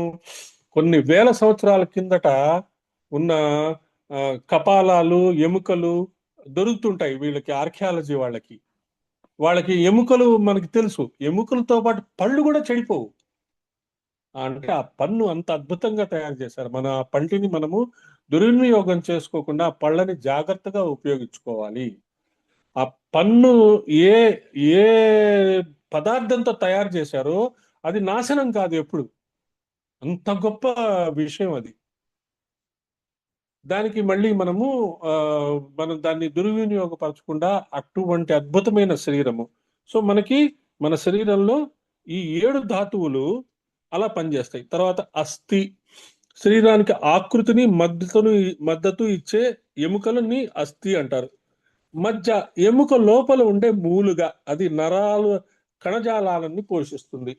ఎముక లోపల కూడా నరాలు ఉంటాయి, సెల్యులార్ స్ట్రక్చర్ ఉంటుంది, దాన్ని పోషించేది మధ్య.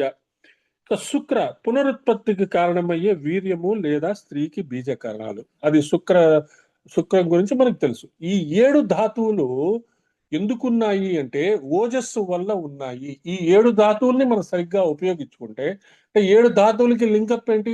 కర్మేంద్రియాలు, జ్ఞానేంద్రియాలు సరిగ్గా ఉపయోగించుకుంటే 7 ధాతువులు కరెక్ట్ గా ఉంటాయి.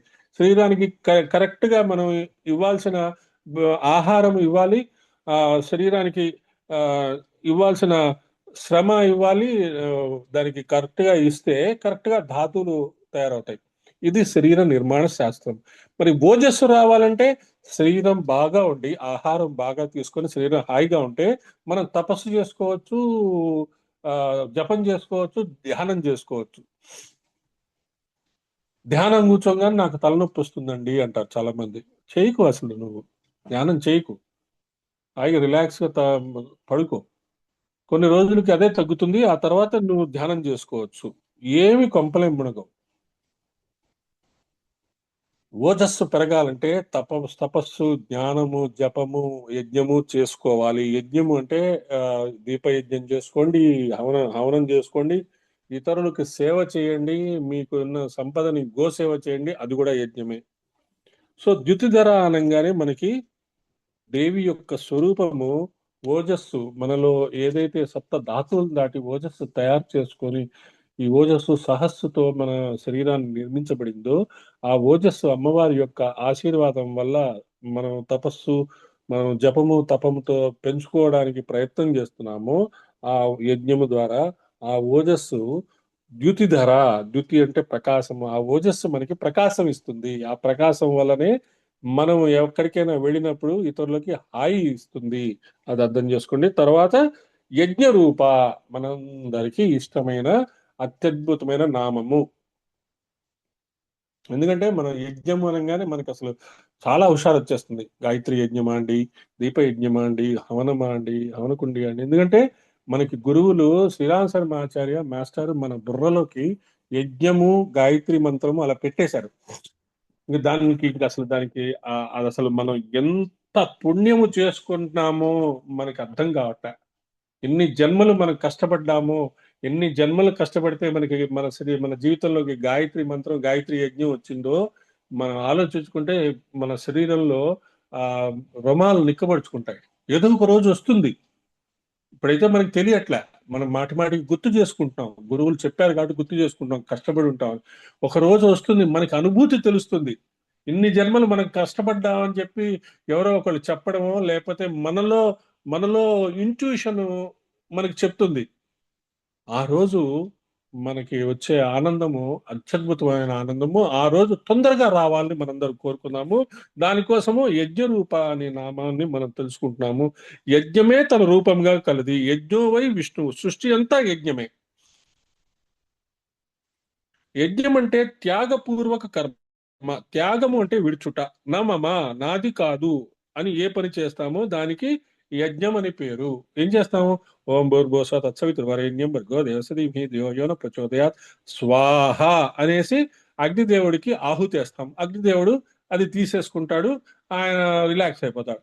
ఇదం గాయత్రి దేవి ఇదం నమమా, ఇది నాది కాదు, ఇది గాయత్రి దేవిది. గాయత్రి దేవి నా ద్వారా నీకు నేను అనుకుంటున్న ఈ శరీరం ద్వారా నీకు హవిస్సు ఇచ్చింది అగ్నిదేవుడా, గాయత్రి దేవికి అంత చెయ్యి అని చెప్పుకుంటాం. అది అందుకనే నమమా అంటే నాది కాదు, ఈ పని నాది కాదు, అమ్మవారిది మనం చేస్తున్నాము. అది అర్థము. ఏదో చాలా క్యాజువల్ గా చెప్పేస్తుంటాం, ఇదం గాయత్రి దేవే ఇదం నమమా అంటే అది అర్థం. ఇది నాది కాదు, ఇది నా పని కాదు, పరమ గురువుల యొక్క పని నేను చేస్తున్నాను అనే అర్థం రావడానికి ఇదం గాయత్రి దేవే ఇదం నమమ, ఇదం మహాకాళి ఇదం నమ్మ, ఇదం దత్తాత్రేయ ఇదం నమ్మ. ఏ దేవతకి మనం ఆహుతి వేస్తున్నామో ఆ దేవతకి అది అందాలి, నాకు కాదు అనే అర్థం వచ్చేటట్టుగా ఇదం నమమ అని పెట్టారు. యజ్ఞంలో చాలా ముఖ్యమైనది అది. ఒకటి పుచ్చుకోవాలంటే ఒకటి ఇవ్వాలి. త్యాగం చెయ్యని వారికి పుచ్చుకునే అర్హత లేదు చెప్పేశాడు. ఇక నువ్వు త్యాగం చేయలేను, నేను హాయిగా రిలాక్స్ అయిపోతాను, పడుకుంటాను, నేను నా పిల్లలు లేరు, ఏమి లేరు, నా పిల్లలు వాళ్ళ పాటికి వాళ్ళు చేసుకుంటూ ఉంటారు, వాళ్ళ కోసం నేనేమి కష్టపడను, నేను హాయిగా ఉంటాను అంటే ఓకే, నో ప్రాబ్లం. ఇంకా మనకి నువ్వు ఇవ్వనప్పుడు నువ్వు అడగలేవు. నువ్వు ఇవ్వటం మొదలు పెడితే నువ్వు అడగగలవు. ఇవ్వటం అలవాటు చేసుకోండి. సృష్టిలో మనకి ఏది కావాలన్నా దేవతలు ఇవ్వాలి. దేవతలు ఇవ్వాలంటే వారికి మనం ఏదో ఒకటి త్యాగం చేయాలి. ఆ త్యాగమే యజ్ఞము. ఆ త్యాగం అనేది అగ్నిహోత్రంలో చేయవచ్చు. నేను మళ్ళీ మళ్ళీ మళ్ళీ చెప్తున్నాను, హవిస్సు దేవతలకి ఇవ్వాల్సింది యజ్ఞము ద్వారా ఫుడ్ ఇవ్వాలి. మనము ఆహుతులు వేసేటప్పుడు దేవతలకి నేను ఫుడ్ ఇస్తున్నాను అనే భావం మనకి రానంత వరకు మీరు ఎన్ని యజ్ఞాలు చేసినా దేవతలతో ఎప్పుడు లింకప్ రాదు. ఏదో యజ్ఞం చేయడంలో మీకు మీకు ఎక్స్పర్టీజ్ వస్తుంది, కానీ ఆ భావం రాకపోతే ఆ యజ్ఞము గురువు గారు పెట్టిందే అందుకు. దేవతలతో మీకు లింకప్ చేసి పృథ్వీపై స్వర్గావతరణ తీసుకురావాలి. నేను చేసే యజ్ఞం వల్ల, నేను చేసే ఆహుతి వల్ల దేవతలకి హవిస్ అందుతుంది, ఫుడ్ అందుతుంది. వాళ్ళు బలపడుతున్నారు, నాతో లింకప్ అవడానికి ప్రయత్నం చేస్తున్నారు. నాతో లింకప్ అవడం వల్ల నేను దేవతలు కలిసి భగవంతుడి గురువుల యొక్క కార్యక్రమాలు ఎన్నో చేస్తాను అనే భావన లేకుండా మనం ఎన్ని యజ్ఞాలు చేసినా నిష్ఫలమే. అదే చెప్తున్నారు, త్యాగం అనేది అగ్నిహోత్రంలో చేయవచ్చు, పూజలో చేయవచ్చు, ఎలాగైనా చేయవచ్చు. మనం వస్తు త్యాగం చేస్తున్నాం, కానీ నిజంగా మమ అహం త్యాగం చేస్తున్నామా? నేను చేస్తున్నాను చేయగలిగితే అది ఇంకా గొప్ప యజ్ఞం. నేను కాదు. అందుకని ఇదం నమమ అనే దానికి మళ్ళీ అర్థం గుర్తు చేసుకుందాం. నా కోసం అనే భావం లేకుండా చేయటమే యజ్ఞము. అందుకనే మనము ఈ ఈ యజ్ఞాలు వీటి గురించి మనం మాట్లాడుకున్నాం. మనం మనం మనం చేసే స్వాధ్యాయ యజ్ఞం కూడా అలాంటిదే అని చెప్తున్నాం. ఎందుకంటే సంకల్పం చెప్పుకుంటున్నాము, సంకల్పం తర్వాత శుభకామన చెప్పుకుంటాం. ఏ సంకల్పంతో మనం జపం చేస్తున్నామో, సాధన చేస్తున్నామో ఆ సంకల్పాన్ని శుభకామన ద్వారా అందరికీ అందాలి అని చెప్పి మనం చెప్పుకుంటున్నాం. కాబట్టి అది కూడా యజ్ఞమే. ఇది చేస్తున్నవాడు ఒక పరమాత్మ తప్ప ఇంకెవరు కాదు. పరమాత్మ ఇంత ప్రపంచాన్ని ఎవరి కోసం చేశాడు? ఆయన బలం కామరాగ వివర్జితం. ఈశ్వర కృత్యానికే యజ్ఞం అని పేరు. ఆ పరమేశ్వరుడు మనకి లభించాలంటే మనం కూడా యజ్ఞం చెయ్యాలి. ముందు ద్రవ్య త్యాగము, తర్వాత అహము, ఆ తర్వాత మమ అనేది త్యాగం చేయాలి. అప్పుడు యజ్ఞము జ్ఞానం అయిపోయింది. మనం అన్నం తింటున్నప్పుడు జఠరాగ్ని రూపంలో ఈశ్వర శక్తి ఏ ఇంద్రియానికి కావాల్సిన శక్తి ఆ ఇంద్రియానికి అందజేస్తుంది.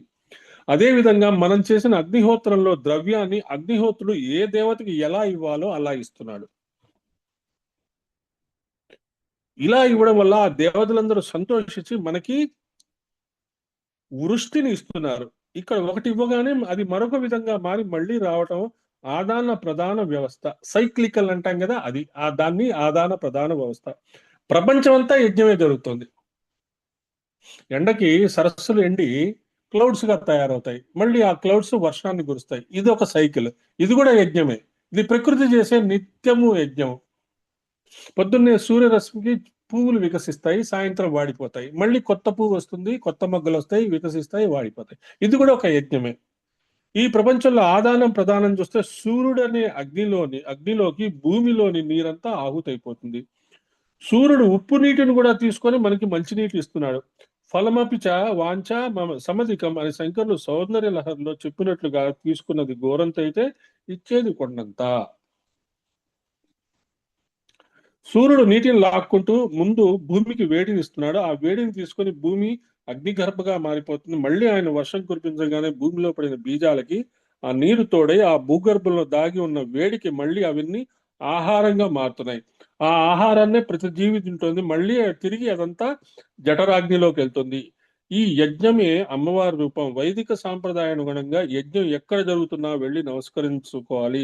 యజ్ఞంలో సర్వదేవతలు ఉంటారు.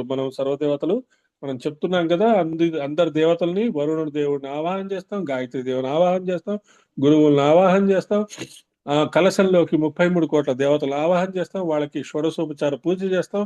ఆ తర్వాత అందరూ రిలాక్స్డ్ గా వాళ్ళకి నైవేద్యాలు అన్ని పెట్టి వాళ్ళని సరిగ్గా ఆశీనుకోండి అని చెప్పి అప్పుడు వాళ్ళ సమక్షంలో మనం యజ్ఞం చేస్తాం. ఆ యజ్ఞంలో మనం వేసిన ఆహుతులు వాళ్ళకే ఫుడ్ గా వెళ్తుంది. అది తీసుకొని మనం చివరిలో విసర్జన మంత్రం చెప్తాం. నాయన వచ్చారు మీరు, చాలా సంతోషం. మేమేమైనా తప్పులు చేస్తే క్షమించండి. మేము చేసిన తప్పు, మా భావన మాత్రం మిమ్మల్ని సంతుష్టపరచడమే, ప్రపంచానికి ఈ శక్తి అందజేయటమే. కాబట్టి మేము చేసిన తప్పులు మన్నించి మా భావాన్ని మీరు మీరు యాక్సెప్ట్ చేసి మమ్మల్ని చిన్నపిల్లలా ట్రీట్ చేసి మా కోరికలను మన్నించి ప్రపంచానికి మీరు శక్తిని ఇవ్వండి అని మనం దేవతల్ని మళ్ళీ తిరిగి పంపేస్తాం విసర్జన చెప్పినప్పుడు. అందుకని భగవద్గీతలో కూడా చెప్తారు, అన్నాద్ భవంతి భూతాని పర్జన్యాదన్న సంభవ, యజ్ఞాద్ భవతి పర్జన్యో యజ్ఞ కర్మ సముద్భవ, కర్మ బ్రహ్మోద్భవం విద్ధిం బ్రహ్మాక్షర సముద్భవం, తస్మాత్ సర్వగతం బ్రహ్మ నిత్యం యజ్ఞే ప్రతిష్ఠితం అని కృష్ణ పరమాత్మ చెప్పారు. సర్వగతమైన బ్రహ్మము యజ్ఞమును ఆధారం చేసుకునే ప్రపంచాన్ని నడుపుతున్నాడు. తర్వాత ఇంకోటి ఏంటి, సహయజ్ఞ ప్రజా సృష్ట్వా పూర్వవాచ ప్రజాపతి అనేన ప్రసవిశ్వద్యం ఏషవో స్విష్ట కామదుక్ అని గీతలో కృష్ణ పరమాత్మ చెప్తూ యజ్ఞం చేతనే దేవతలు అనుగ్రహించడం, ప్రపంచం నడవడం జరుగుతోంది అన్నారు. ఇది యజ్ఞరూప నామంలో ఉన్న అర్థం. యజ్ఞరూప అనే నామంలో మనకి శ్రీరామ శర్మాచార్య దగ్గర నుంచి అందరినీ, కృష్ణుడి దగ్గర నుంచి అందరినీ గుర్తు చేసుకున్నాం. ఈ యజ్ఞం లుప్తమైపోయింది. ఇలా దేవతలకి మనం హవిస్సు అందజేయడం అనే కార్యక్రమం ఆ అది ఇప్పుడు చాలా పాతబడిపోయింది, ఎవరు చెయ్యట్లేదని శ్రీరామ శర్మాచార్య గారు మనకి యజ్ఞం ఇచ్చారు. ఇంత అదృష్టమో మనకి. అమ్మవారు మహాయాగంలో చిదగ్ని కుండంలోంచి వచ్చింది కనుక అమ్మవారు యజ్ఞ రూప.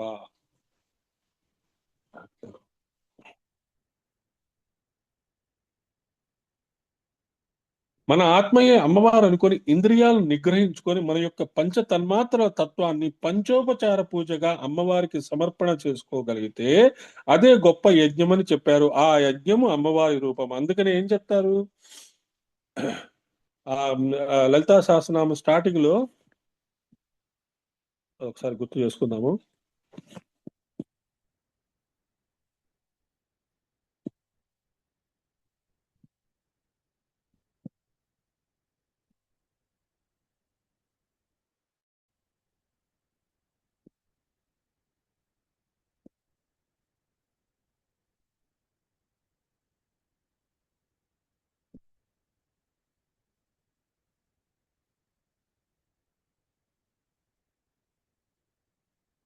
ధ్యానం చేసుకున్న తర్వాత మనము కరుణా తరంగితాక్షరం అయిపోయిన తర్వాత లమిత్యాది పంచపూజ అని చెప్తాం. ఇక్కడ ఏం చెప్తున్నాడు?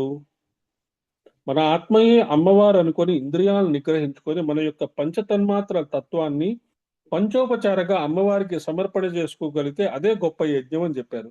అందుకనే మనం ఏం చేస్తున్నాము? లం పృథివీ తత్వాత్మికాయే శ్రీ లలితాదేవ్యై గంధం పరికల్పయామి. హం ఆకాశ తత్వాత్మికాయే శ్రీ లలితాదేవ్యై పుష్పం పరికల్పయామి. యం వాయు తత్వాత్మికాయే శ్రీ లలితాదేవ్యై ధూపం పరికల్పయామి. రం వహ్ని తత్వాత్మికాయే శ్రీ లలితాదేవ్యై దీపం పరికల్పయామి. వం అమృత తత్వాత్మికాయే శ్రీ లలితాదేవ్యై అమృత నైవేద్యం పరికల్పయామి. సం సర్వతత్వాత్మికాయే శ్రీ లలితాదేవ్యై సర్వోపచారాన్ పరికల్పయామి. లం హం యం రం వం సం 1 2 3 4 5 6 బీజాక్షరాలతో మనము లలితా సహస్రనామము పారాయణ కూడా యజ్ఞమే. పంచోపచార పూజ చేసి మన అమ్మవారిని సమర్పణ చేసుకోవడం కూడా అది లలితా సహస్రనామమే. అందుకని స్తోత్రం చదివిన తర్వాత ఇవన్నీ చదివిన లలితా సహస్రనామం మొత్తం చేయటం కూడా ఒక యజ్ఞంగా మనం అర్థం చేసుకోవాలి. అందుకని యజ్ఞ రూప అని నామంలో మనం ఇన్ని విషయాలు మనం తెలుసుకున్నాం. తర్వాత ప్రియవ్రత, శ్రీ ప్రియవ్రత అయిన వేదము 2 రకాలైన కర్మలను చెప్తుంది, యజ్ఞములు వ్రతములు. ఈ 2 ఒకదానికొకటి అనుబంధంగా ఉన్నాయి. వ్రతము అంటే ఏమిలే, నియమపాలన. సత్యనారాయణ స్వామి వ్రతం కానీ లేదు ఇంకేదన్నా వ్రతం కానీ ఏ వ్రతం అయినా కానీ మనం చేసుకుంటే అంటే ఏంటి, దానికి మెయిన్ సింపుల్ గా అర్థం ఏంటంటే నియమపాలన. రోజు ఒక చోట కూర్చొని మనం విష్ణు సహస్రనామమో లేదా లలితా సహస్రనామమో లేదా గాయత్రి మంత్ర జపమో చేసుకుంటూ ఉంటే అదే వ్రతం. నేను మౌన వ్రతం చేస్తున్నానండి అని చెప్తారు. అంటే ఏం చేస్తారు వాళ్ళు? మౌన వ్రతం అంటే రోజుకి ప్రిస్క్రైబ్డ్ 2 hours లేదు వారానికి ఒకసారి మౌనంగా ఉంటారు. అది కూడా వ్రతమే. అంటే నియమ పాలన, ఒక నియమం పెట్టుకుంటారు. ఆ నియమం పెట్టుకొని దాన్ని ఖచ్చితంగా ఆచరిస్తారు. అది వ్రతము. యజ్ఞము అంటే త్యాగం అని మనం ఇంతకుముందు చెప్పుకున్నాం. ఈ 2 ఒకదానికొకటి అనుబంధంగా ఉంటాయి. వ్రతము అంటే నియమపాలన, ఏదో ఒకటి కోరుకొని ఆ వ్రతాన్ని నియమపాలనలో అనుసరిస్తుంటారు. ఇలాంటి వ్రతములు వేదం ఎన్నో చెప్పింది, పురాణాలు కూడా చెప్పినాయి. ఇలాంటి వ్రతాలు వ్రతకల్పాలు ఎన్నో కనబడుతుంటాయి. ఇవన్నీ వేదజనితము. ప్రియవ్రత అంటే ప్రియమైన వ్రతములు కలది. ఏ వ్రతం చేస్తే అమ్మవారికి ప్రియము, అమ్మవారివి అన్ని వ్రతములు. భవిష్యోత్తర పురాణంలో చెప్పిన శ్లోకాన్ని ఇక్కడ భాస్కర్ రాయల వారు చెప్పారట. దేవం దేవీంచవోద్దిశ్య యత్కరోతి వ్రతం నరః తత్సర్వం శివయోస్తుష్ట్యై జగజ్జనన శీలయో నభేదస్తత్ర మంతవ్యో శివశక్తి మయం జగత్. సృష్టిలో ఏ దేవీ దేవతలను ఉద్దేశించి వ్రతాలు చేసినా అవి శివశక్తుల్ని తృప్తిపరుస్తాయి. ఎందుకంటే ఆరిజిన్ అక్కడి నుంచే కాబట్టి. ఏ దేవీ దేవతల్ని మనం, అందుకనే కృష్ణుడు కూడా చెప్తాడు, ఇంద్రుణ్ణి పూజించొద్దు నన్ను పూజించండి అంటాడు. అంటే ఆయన అంటే శివశక్తులే, కానీ ఏ దేవీ దేవతల్ని పూజించినా ఆయనకే అందుతుంది. ఆ విషయం కూడా చెప్తాడు. ఎదురుగా నేనున్నాను కాబట్టి నన్నే పూజించండి అంటాడు. నేను తెలుసు కాబట్టి. నేను తెలియకపోతే ఓకే, నువ్వు ఇంద్రుడిని పూజించుకో, వరుణుడిని పూజించుకో, అగ్నిని పూజించుకో, నేను తెలిసిపోయాను కాబట్టి నన్నే పూజించు అని చెప్తాడు. ఏ వ్రతం చేసినా పార్వతీదేవికి పరమేశ్వరుడు ఇట్లని ఆనతినిచ్చే అని ఉంటుంది. దీని అర్థం శివశక్త్యాత్మకం జగత్. ఏ దేవతని ఏ దేవిని కొలిచినా శివశక్తులకే ప్రీతి. ఏ వ్రతం చేసినా వ్రతం చివరికి తత్సత్ బ్రహ్మార్పణమస్తు అని చెప్తాం. ఏదైనా మంచి పని చేసినా ఈ సర్వం శ్రీ గురుచరణారవిందార్పణమస్తు అని చెప్పుకుంటాం. అంటే మొత్తం నా గురువే నన్ను నడిపించాడు, నా గురువు వల్లనే నేను ఈ పనులు చేయగలుగుతున్నాను అని ఎప్పుడైతే మనము సంపూర్ణ సమర్పణ చేసుకుంటామో ఇంకా ఆ గురువుకి ఆ పని అప్పచెప్పేశాం. ఎక్కడికి మనం చేసిన ఈ వ్రతం యొక్క రిజల్ట్ ఎవరికి అందజేయాలనేది ఇంకా ఆయనదే హెడేక్. వ్రతం చేసాము, సాధన చేశాము, సర్వం గురుచరణారవిందార్పణమస్తు, అయిపోయా, ఇంకంతే, ఇంకా ఆయనే చూసుకుంటాడనమాట. అది మనం చేయాల్సింది. యజ్ఞములు వ్రతములు చేస్తున్న వారే సార్థక జీవనులు. ఆ యజ్ఞం ద్వారా, ఆ యజ్ఞము చాలా పాపమని చెప్పారు వారి గురించి కృష్ణ పరమాత్మ గీతలో చెప్తూ ఏవం ప్రవర్తితం చక్రం నామవర్తయతి అయః అఘాయరింద్రియ రామో మోఘ సాధ సజీవతి. ఎవరైతే యజ్ఞము అనే చక్రాన్ని అనుసరించకుండా బ్రతుకుతారో వారు పాప జీవనలు. కాబట్టి మనం యజ్ఞంలో ఉన్నాం కాబట్టి మనకి అది పెద్ద ఇంపార్టెంట్ కాదు. సదాశివ పతివ్రత భావమే కూడా ఇక్కడ కూడా చెప్తోంది. తర్వాత దురారాధ్య, దురారాధ్యాయనమ, అమ్మవారిని ఆరాధించడం మహా కష్టం. ఆవిడతో యుద్ధం చేయడం మరీ కష్టం. పురాణాల్లో అమ్మవారిని పూజ చేసేవారు, యుద్ధం చేసేవారు, ఇలా ఇద్దరు కనపడతారు. ఆ ఇద్దరు కష్టాలు పడ్డారు. మనసుని ఏకాగ్రం చేసుకొని ఇంద్రియాలను నిగ్రహించి తాదాత్మ్యం చెంది చేసే పూజ ఎంత కష్టమో ప్రయత్నించి చూస్తే తెలుస్తుంది. ఇందాకనే మనం డిస్కస్ చేసుకున్నాం కదా, మనస్సు, సబ్ కాన్షియస్ మైండ్, ఈ రెండు యుద్ధం చేస్తూ ఉంటాయి. చాలా కష్టం, అది అంత ఈజీ కాదు. మళ్ళీ మళ్ళీ మనం ఆ ఎగ్జాంపుల్ చెప్పుకుంటూనే ఉంటాం.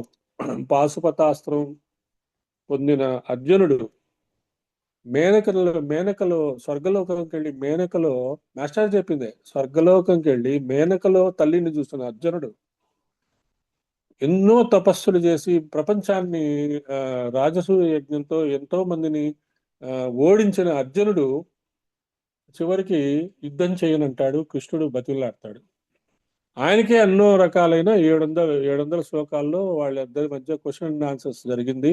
ఎన్నో రకాల సందేహాలు వచ్చాయి. ఇంకా మనం ఎంత, కానీ మనం కూడా దాన్ని జాగ్రత్తగా మనం తెలుసుకోవాలి. ఏకాగ్రత చేసుకొని మనస్సు సరిగ్గా స్వాధ్యాయము, సత్సంగము, సేవ చేసుకుంటూ ఉంటే మనకు ఆ సమర్పణ తెలుస్తుంది. భక్తి కలిగిన వారికి భగవంతుడు సులభుడు, కానీ భక్తి కలగడం అంత సులభం కాదు. అది అర్థమైతే సుఖారాధ్య ఎందుకు చెప్పారో, దురారాధ్య ఎందుకు చెప్పారో తెలుస్తుంది. కాబట్టి సుఖారాధ్య, దురారాధ్య అని అన్నప్పుడు మనకి ఈ విషయాలు మనకు అర్థమవుతాయి.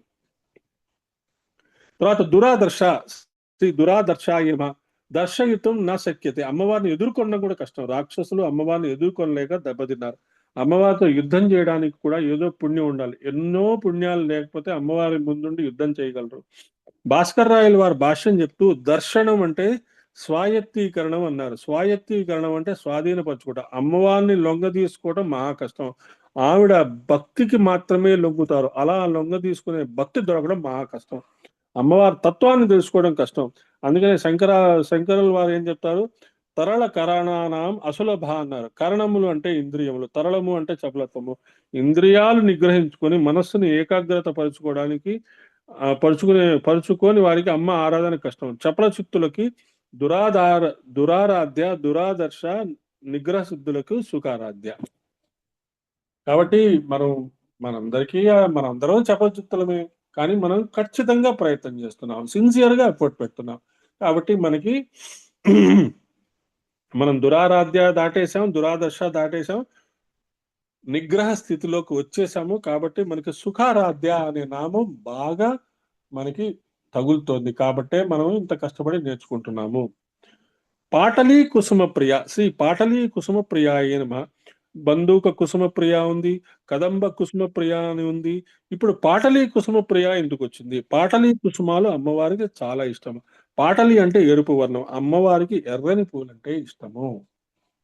ఎర్రని పూలు ఏంటి? మందార పూలు కానీ ఇలాంటివి అమ్మవారికి, కదంబాలు కానీ ఇవన్నీ ఇష్టం. అమ్మవారికి ఇష్టమైన పూలు గురించి కూడా చెప్పారు. శ్రీవృక్షో శంకరో దేవ పాటలాయంతు పార్వతి. మారేడు చెట్టు శివుని రూపము, పాటల వృక్షము అమ్మవారి రూపము. పాటలీ కుసుమాలు అంటే గులాబీ పువ్వులని కొందరు చెప్తారట. తెలుపు ఎరుపు కలిగిన రంగు పాటలి, అదే గులాబీ రంగు. వాటితో అమ్మవారికి పూజ చేయొచ్చు. కాబట్టి మందారాలు కానీ గులాబీ పూలతో కానీ అమ్మవారికి పూజ చేయొచ్చు. పాటలీ కుసుమాలు అంటే ఆల్మోస్ట్ గులాబీ పువ్వులేని ఇక్కడ పెద్దవారు వారు చెప్పారు. కాబట్టి మనకి గులాబీ పూలు, మనం గులాబీ పూలతో పూజ చేసుకోవడం, మందార పూలతో పూజ చేసుకోవడం, తర్వాత కదంబాలతో పూజ చేసుకోవడం, మోస్ట్ ఇంపార్టెంట్ థింగ్ గా మనకి అమ్మవారికి ఇష్టమైన పూలుగా మనం నోట్ చేసుకుందాం. పటలము అంటే సరే, ఇది లౌకికమైన అర్థము, ఇక ఆధ్యాత్మిక అర్థం చెప్తున్నారు. పటలము అంటే భగవదారాధన చేసేటప్పుడు ఏ పూజాంగములు ఉన్నాయో అవన్నీ సంపూర్ణంగా చేయాలి. పూజ చేసేటప్పుడు మొదటి నుండి చివరి వరకు జపం ఉంటుంది, న్యాసం ఉంటుంది, ఉపచారములు ఉంటాయి, అవన్నీ పద్ధతిగా చేయాలి. జపము ఒక పటలము, న్యాసము ఒక పటలం, ఇదంతా కలిసి ఒక పటలం. ఈ మొత్తము సమూహంగా చేయాల్సిన పద్ధతులన్నీ కూడా వికసింపచేసి ఈ పటలమంతా సంపూర్ణంగా అమ్మవారికి సమర్పణ చేస్తే ఆమె ప్రీతిగా తీసుకుంటుంది. ఆ స్థితి పాటలీ కుసుమ ప్రియా అనేది మనకు అర్థమవుతుంది. తర్వాత మహతి, శ్రీ మహత్యై నమః. అసంగో, అశబ్దో, అశరీరో, అస్పర్శో మహాన్. అసంగము, అశబ్దము, అశరీరము, అస్పర్శము మహాన్. పరబ్రహ్మకు శరీరం లేదు, దేనితోనూ సంపర్కం లేదు. ఆ శబ్ద స్పర్శ రసాదులకు అతీతమైన వాడు ఎవడో ఆ పరమాత్మను మహాన్ అంటారు. అందుకనే మహాకాలుడని మహాన్ అని అంటాం. పుంలింగంలో మహా, స్త్రీలింగంలో మహతి. మహతి అంటే పరబ్రహ్మ స్వరూపిణి. ఇది ఉపనిషత్ వచనం. ఇది అన్నిటికంటే శ్రేష్టమైనది. మహా ఇది తద్బ్రహ్మాసాత్మ అని శృతి. ఆత్మస్వరూపిణి అయిన దేవి. మహత్ శబ్దం ఎక్కడ వచ్చినా అది పరబ్రహ్మను తెలుస్తుంది. మహర్లోకము, మహత్స మహర్లోకము, మహారాధ్య, మహతి, మహాన్ అని ఎక్కడైతే మనకి ఆ నామాలు వచ్చాయో అది పరబ్రహ్మ యొక్క స్వరూపం అని మనం అర్థం చేసుకోవాలి. ఆఖరికి నారదుని వీణ పేరు కూడా మహతి. అంటే ఎటువంటి పేరు పెట్టుకున్నాడు ఆయన నారదుడు వీణకి, అది అర్థం చేసుకోండి. ఆ వీణ అమ్మవారి స్వరూపము. వీణలో కనిపించే నాదమంతా అమ్మవారి రూపమే. దేవర్షి యొక్క వీణా స్వరూపముగా ఉన్నది. అందుకనే ఆయన దేవర్షి అయ్యాడు. దేవర్షి దేవతలందరికీ ఋషి ఆయన. దేవతలకు కూడా ఆయన అడ్వైజ్ ఇవ్వగలడు. మరి అలాంటి దేవతలకు కూడా అడ్వైజ్ ఇవ్వగలిగే అతనికి అమ్మవారు వీణ రూపంగా అతనితో ఉంటుంది. ఆయన పలికే నామం ఏంటి? ఓం నమో నారాయణ. ఆయన వాయించే వాద్యం ఏంటి? అమ్మవారి యొక్క రూపము. కాబట్టి ఆయన నారదుడు ఋషి అయ్యాడు. అది మనము మహతిలో తెలుసుకున్నాము.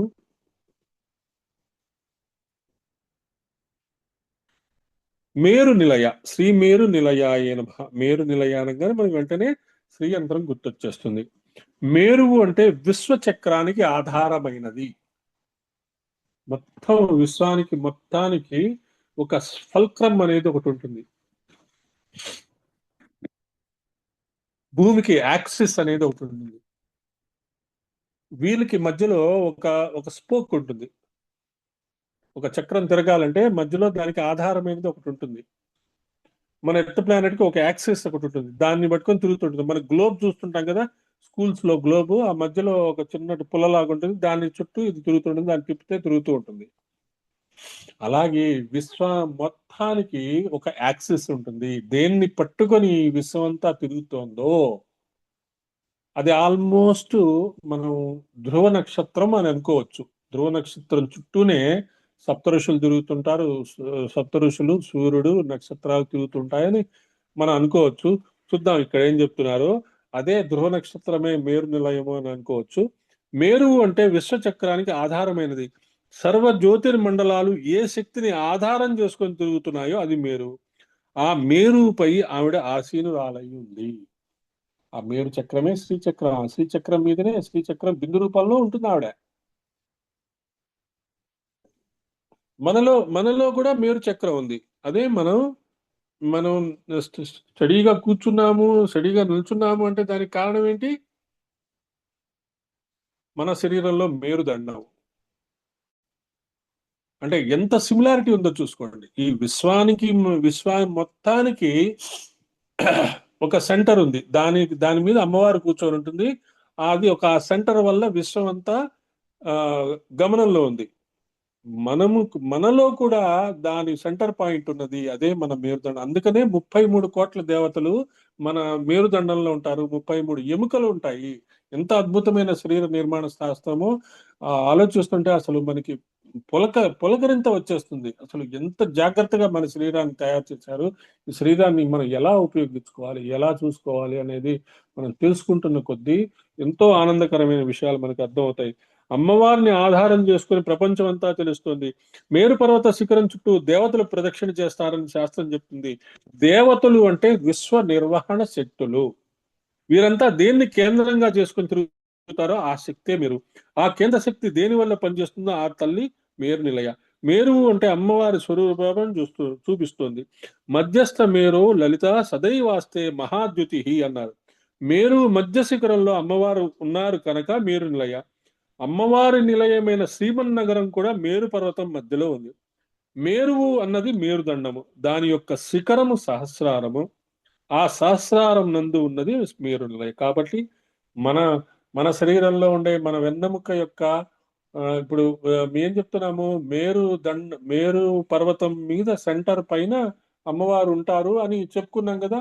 అలాగే మన శరీరంలో ఆ మేరుదండం పైన అమ్మవారు ఉంటారు. ఆ అమ్మవారు ఉండే ప్లేస్ ని మనం సహస్రారంగా చెప్పుకుంటున్నాం. కాబట్టి యాజ్ అబోవ్ సో బిలో, బయట ఏది ఉందో లోపల కూడా అదే ఉంది. బయట ఎలాంటి ప్రపంచాన్ని తయారు చేశారో దానికి లింకప్ గా మన శరీరాన్ని తయారు చేశారు అనేది మనకి 100వసారి మనకు తెలుస్తుంది. ఎన్నో రకాలైన ఉపమానాలు ఉన్నాయి, ఎన్నో రకాలైన ఎగ్జాంపుల్స్ ఉన్నాయి. మనకి మళ్ళీ మళ్ళీ మనకి అది చెప్తున్నారు.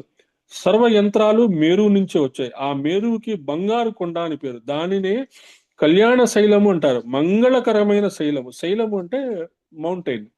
వెలుగులకి మూలమైనది మేరువు. జ్యోతి స్వరూపాన్ని అక్కడ భావన చేస్తున్నారు. అన్ని జ్యోతి స్వరూపాలకి మూలమైన తత్వము. అన్ని మంత్రాలు దేని నుండి వచ్చాయో అది మేరువు. ఇది శాస్త్రీయమైన భావన.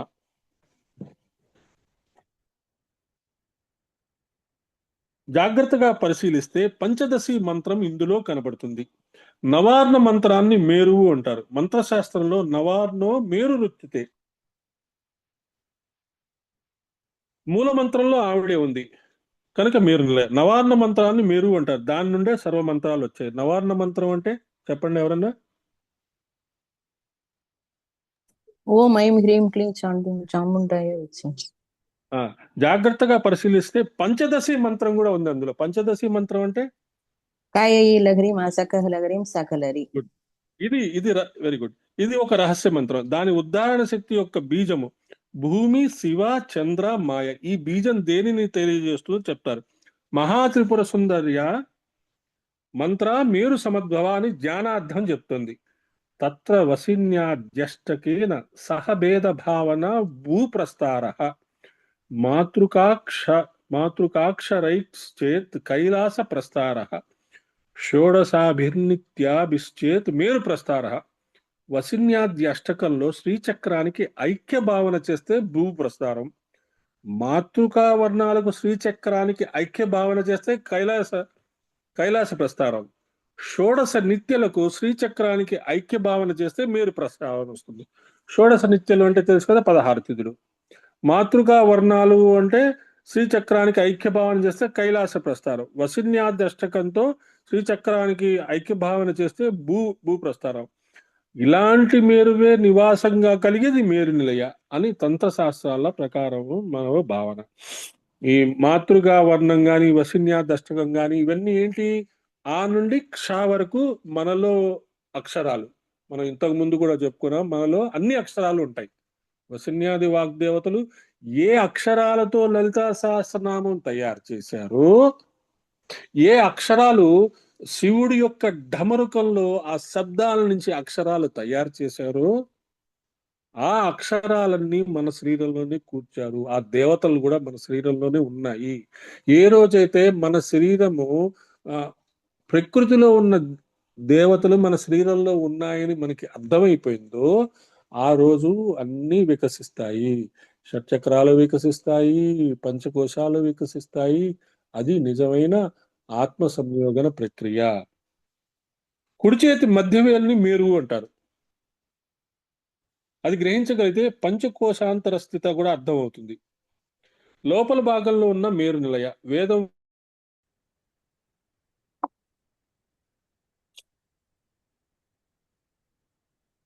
శుభకామన చెప్పండి, క్లోజ్ చేసేస్తాం.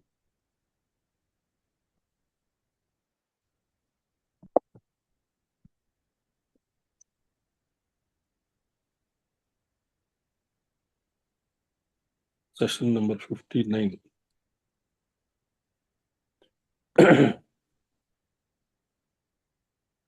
स्वस्ति प्रजाभ्यः परिपालयन्तां न्यायेन मार्गेण महिं महिषाः गोब्राह्मणेभ्यो शुभमस्तु नित्यं लोकाः समस्ताः सुखिनो भवन्तु काले वर्षस्तु पर्जन्ये पृथ्वी सस्यशालिनी देशोऽयं शोभयतो ब्राह्मणाः सन्तु निर्भया सर्वे भवन्तु सुखिनः सर्वे सन्तु निरामया सर्वे भद्राणि पश्यन्तु मा कश्चित् दुःखमाप्नुयात् अपुत्राः पुत्रिणः सन्तु पौत्रिणः नित्यनाः सदनाः सन्तु जीवन्तु शरदां शतम् ओम श्रद्धां मेधां यशः प्रज्ञां विद्यां पुष्टिं श्रियं बलं तेज आयुष्यम् आरोग्यं देहि मे अव्यवाहन अस्तो मा सद्गमय तमसो मा ज्योतिर्गमय मृत्योर्मा अमृतंगमय स्वार्थं मा परमार्थंगमय अव्यवस्थां मा सुव्यवस्थांगमय ओम शांति शांति शांति शांति। जय गुरुदेव। जय गुरुदेव। जय गुरुदेव।